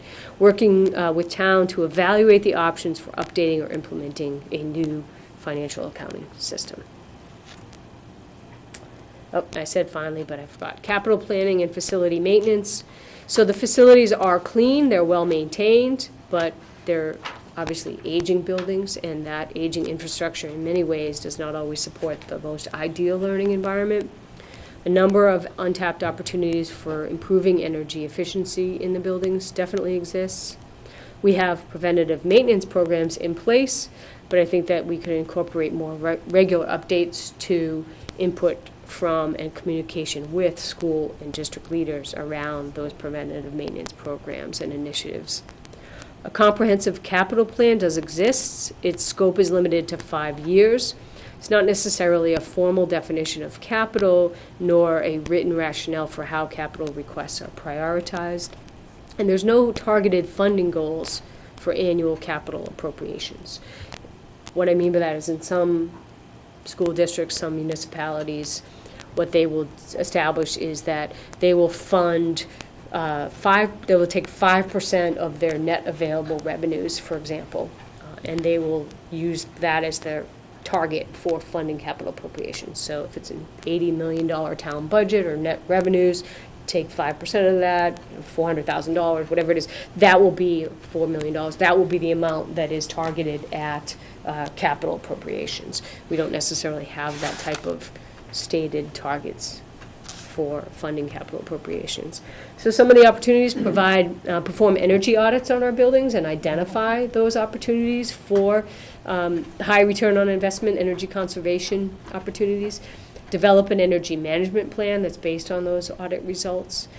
Support the development of a facilities master plan to identify the status of all the buildings and the investments that are needed, as well as a funding plan to address those investments. And expand the horizon for capital planning to 10 years. That's kind of a best practice, 5 years versus 10 years.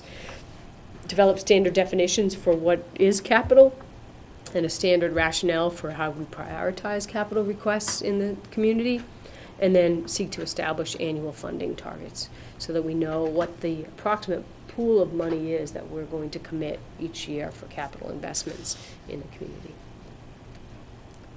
So, in terms of summary, in terms of my findings, and as to summarize, I think that Wilmington is absolutely a solid performing school district with many successes and strengths that they have to be proud of.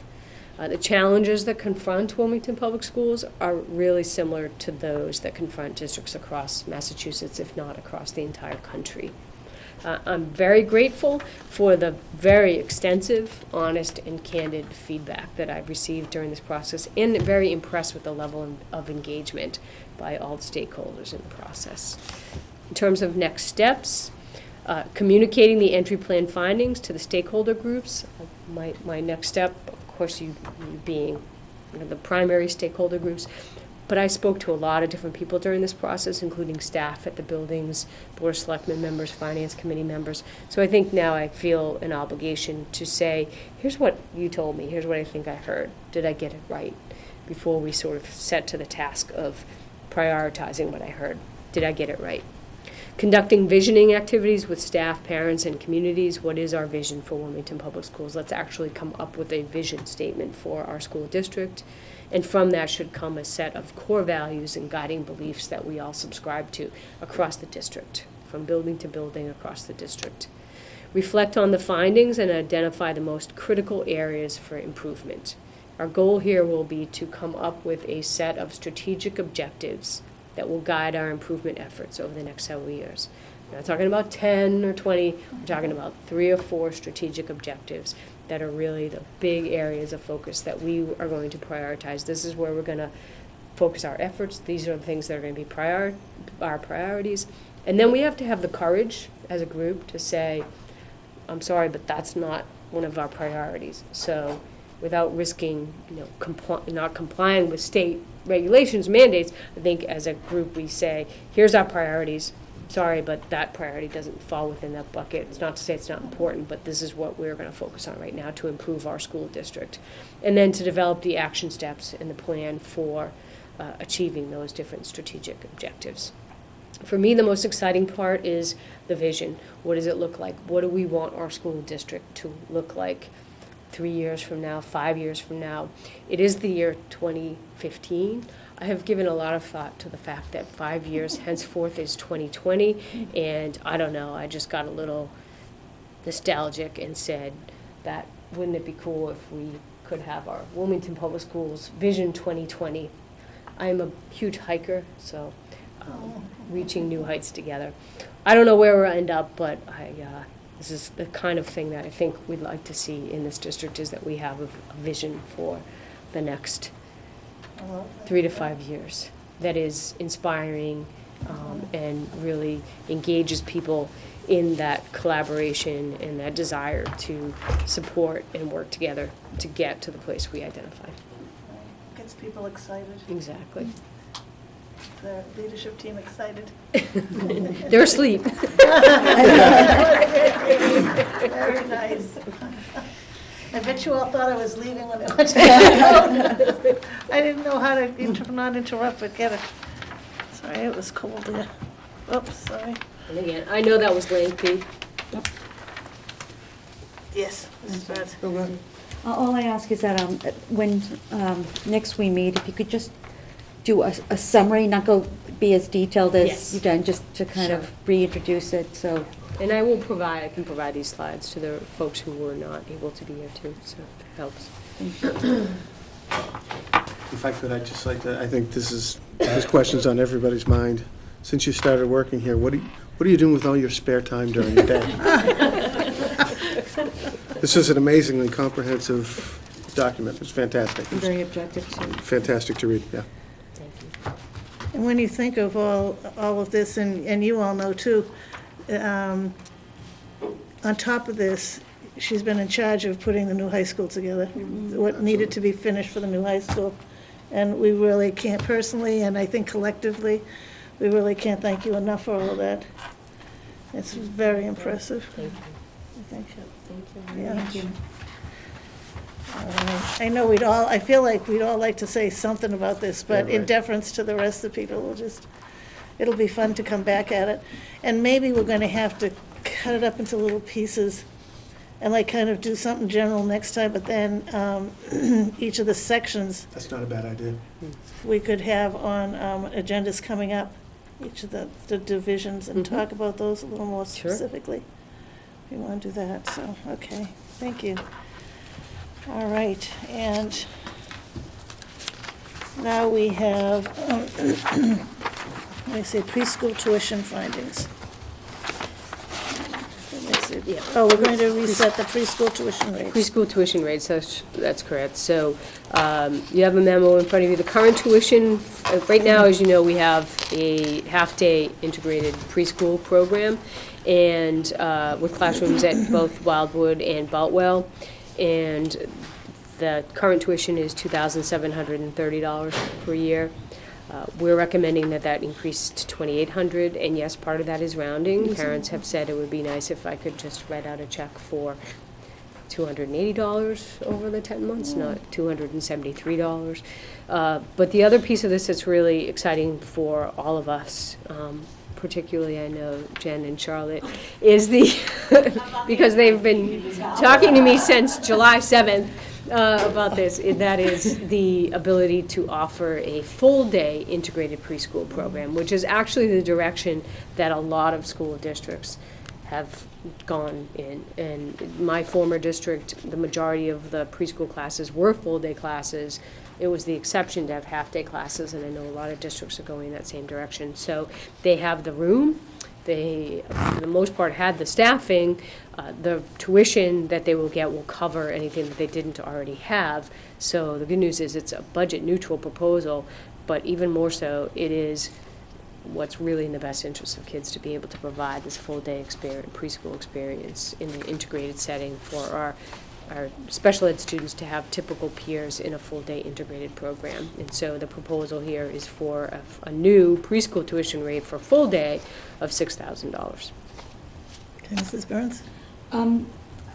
Kind of discussed it with Mr. Ruggiero with regards to, is there anything being offered for those low-income families, or is there any state subsidies, or that they may also be able to access this in some capacity, whether it be a half-day or full-day program? I just, with it, I think it's a wonderful opportunity, and I think research has shown the earlier you get children into these structured environments and learning environments, the better they do in their academic careers. They go through the grades. And I really have to kind of ask, and if there's anything I can do at a legislative level, to inquire about state subsidies so that our lower income families can also perhaps access this invaluable program. My understanding is that Wilmington does not offer a financial assistance program. Essentially, other districts sometimes have a fee-based full-day kindergarten and preschool, as well as athletic fees and other fees, transportation fees. And so those districts will oftentimes have a financial assistance program in place to support that. In this case, preschool is not required, it's not mandatory, and so it's not typical that there is financial assistance provided for preschool since it's not required. That being said, I think the rates that we are proposing here are very competitive, and I think based on the analysis here, in terms of choosing Wilmington Public Schools versus another provider, you're probably going to get a very strong, Common Core curriculum aligned experience, which is going to help them be successful as they move through the grade levels. But I think it's also a good value in terms of the tuition that's being charged. But we don't currently have in place a financial assistance Only program. because as it relates to the, your goals with closing the gap, the sooner we get these kids and get them going, it kind of speaks to those initiatives that you see. And granted, I know nothing is perfect or at 100%, but I just didn't know if there was any monies. To highlight, too, that the special education students that are in the preschool program are not charged with tuition. Oh, no, I wasn't speaking to that piece. In terms of talking closing the gap goal and high needs, non-high needs. Well, when you talk about high needs, I mean, that special ed is only a component of the broader picture. And I know that, we're, although we're not one of the suburban areas that have a lot of ELL students per se, we have significant numbers, but not to say that, income plays a factor in that, but it's just being able to offer our programs to as many people as we can, feasibly, viable of these, successful for the programs. I just, trying to open it up to as many in the community as. I don't know about, the only question I had that I don't have an answer to is vouchers and whether or not there's, we've ever. Never heard of vouchers here. Yeah, I'm not sure if you guys have ever had people approach you about vouchers. Vouchers? Yeah. So through the state, there's voucher programs for low-income families for childcare, and sometimes preschool is eligible. Sometimes extended day opportunities are eligible. So it's something that we could certainly look into. But in terms of a financial assistance program, that hasn't been factored into this analysis. So if you were to factor that into the analysis, you'd have to kind of do the analysis to say, well, based on the percentage of students that are, say, low income, if that's the criteria you're going to use, what would be the amount of tuition we wouldn't collect, and we'd have to adjust these tuitions accordingly to be able to make sure that it was budget neutral, because we don't have the opportunity to shift this onto our appropriation. Of course. I just having that opportunity, if one does exist, I thought would be worth at least exploring. So. Sure. Mr. Bayuk, did you have a question? Nope. Mrs. Carroll. And it's only limited seating too, right? Limited That's right. preschool, yes. That's right. So you go into a lottery. And I think it's a great idea. I think it's going to get a lot of families who go to other places for preschool and stay there for kindergarten. They'll stay here with us in Wilmington. So I think it's a great idea. There's also lobbying going on at the state level of the MASC. Framingham brought it up at the convention with regards to having preschool programs in there, across the state. So maybe down the road, it may, not to say what the budget looks like. Yeah, I think that there's a certain amount of optimism that I had about universal pre-K, but then when you see that one of the first cuts be to kindergarten and kindergarten funding, and programs, you kind of wonder what that means for that preschool piece. Thank you. All right, so any other comments? We have two motions. We could move, wait a second. We have to do both. We're doing both. Move to set the 2015-2016 half-day preschool tuition rate of $2,800. Mrs. Burns. So moved. Second, Mrs. Carroll. All those in favor? Unanimous, Kim. Thank you. And our second one, we would move to set the 2015-2016 full-day preschool tuition rate at $6,000. Mr. Bjork. I'll offer that motion. Thank you. Second, Mrs. Carroll. All those in favor? Unanimous. Okay, thank you. What did we do? They're very excited Oh. about being able to offer a full-day good. integrated program. Oh, that's great. We're making you people happy this year. I don't know what we're doing. Very nice. It's so good that you're excited about it, too. That's wonderful. Terrific. Yeah, yeah, excellent. So I forgot to ask one thing. Would there be one at each of the schools? Yes, Is that how each you're gonna do school one will at each have school? a Yeah. full-day integrated Yeah. preschool program. Excellent. Very nice. Okay, that was great. I'm sorry to go back, but can I ask one more question? How many students do you perceive that we can accommodate? So 15? 15. Yeah, 15 in the 15 for each classroom. school? Yes. Nice. Okay. It's a good start. Okay. All right, and our next item is the school calendar, 2015-2016. Yes, and I think the changes that you would note are, as I said before, are shifting of some of the days, the CIT days, to earlier in the year, so that we can offer, so that we can provide professional development to all the elementary teachers on the Envisions math program and get that in earlier in the school year. Obviously, you don't want to wait till March and May to do that. You want to do that earlier. So you'll see, for example, that the first CIT day will be September 18th, and then there'll be another one on November 20th. The full day will be on October 9th, where it's typically in early November. And so that full day in October, which is actually the Friday of Columbus Day weekend, which I think a lot of parents will appreciate. Well, one anyway. I'm looking at this going Fridays. I'm like, So that's why, that's the real shift that you see. So the March, no, I'm sorry, was it January CIT day? The January Yeah, it CIT used to be day January. was Mhm. eliminated and shifted forward.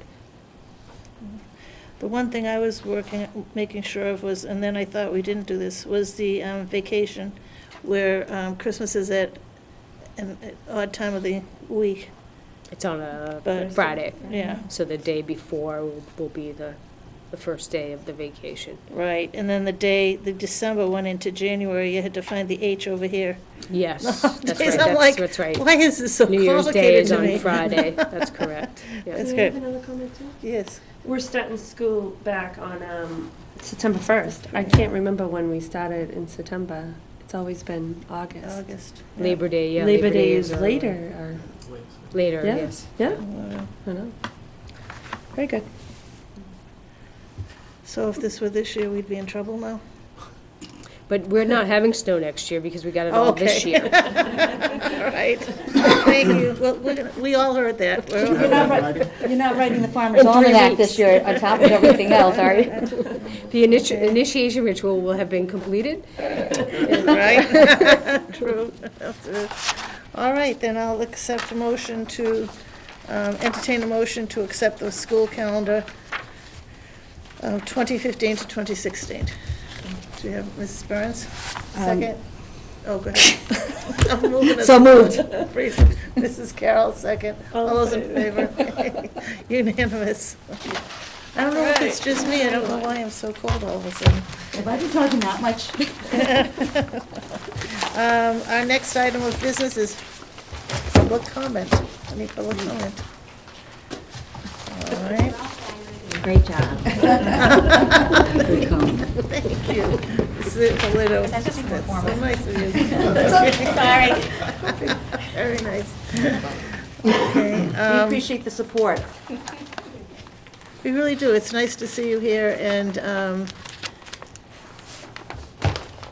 I'll just make this comment right now, I guess, that this is our last meeting in this room after all these years. After all the time that we've had together, Ron and Dawn will be following us over to the room 9 for the next meeting at the town hall, as far as we know. You could check with the school department if people want to know when it is, but as for now, our next meeting will be in room 9 at the town hall. On the 25th. On the 25th of February. Yeah. We have some shaked out and final work to do on the production room at the high school, so that probably won't be complete by the 25th, so we'll convene at the town hall, and hopefully maybe in the March meeting, which is the 11th of March, maybe we'll be all up and running in the new space. We'll see. So, and walking down the corridors, if anybody's around town and wants to get a little vision, I don't mean to send all people to see me this week to see you, but it's going to be so different, seeing everything put away and put out and getting ready to go and move. This is a great occasion for the town of Wilmington. And so we're so happy and everybody's role in it. And Ms. Peters, you need to really get your rest. We appreciate all your help in doing this. So that's good. Let's go on. Do we have any other reports? I have. Oh, yes, go. Yes. Okay, so WEF is going to do their Adult Spelling Bee 2015. It's Thursday, March 5th at the Wilmington Knights of Columbus. Doors open at 6 p.m. The bee is from 7 to 9. Teams of 4 spell together, compete against other community school teams, and gold distinction trophies. So, this is all online. Anybody's welcome to go online and register and dress up. We're looking, to be fun, so dress up. Like a bee. Raffles, auctions, bring your own food, snack, and there's going to be a cash bar. And that's it. Excellent. Thank you. Welcome. I hope some of you, I'm sorry I have to leave you, but I have a little team there. And for 3 years, we were going to be the winners. It hasn't happened yet, and we have to keep doing it till we win. So we'll see. But it's really it's a very nice night. It's a fun night. So I hope we'll be able to see a lot of people there. Okay. Correspondence, none. Future meeting dates and agenda items, the February 25th meeting, as we said, in room 9 at the town hall, and March 11th, we'll see as we get closer to it. We'll have to watch the newspaper and our website to see on that. Okay, so I will entertain a motion. We should say, on behalf of the school committee, too, good luck on vacation week, and we support everything you're doing. We're very excited, and we know that things are going to go very smoothly. Yes. Okay. Oh, my God. Motion to adjourn. Mrs. Burns. I make a motion to adjourn. Second. Mrs. Carroll. All those in favor? Unanimous. Wow. Good night, everybody. Thank you.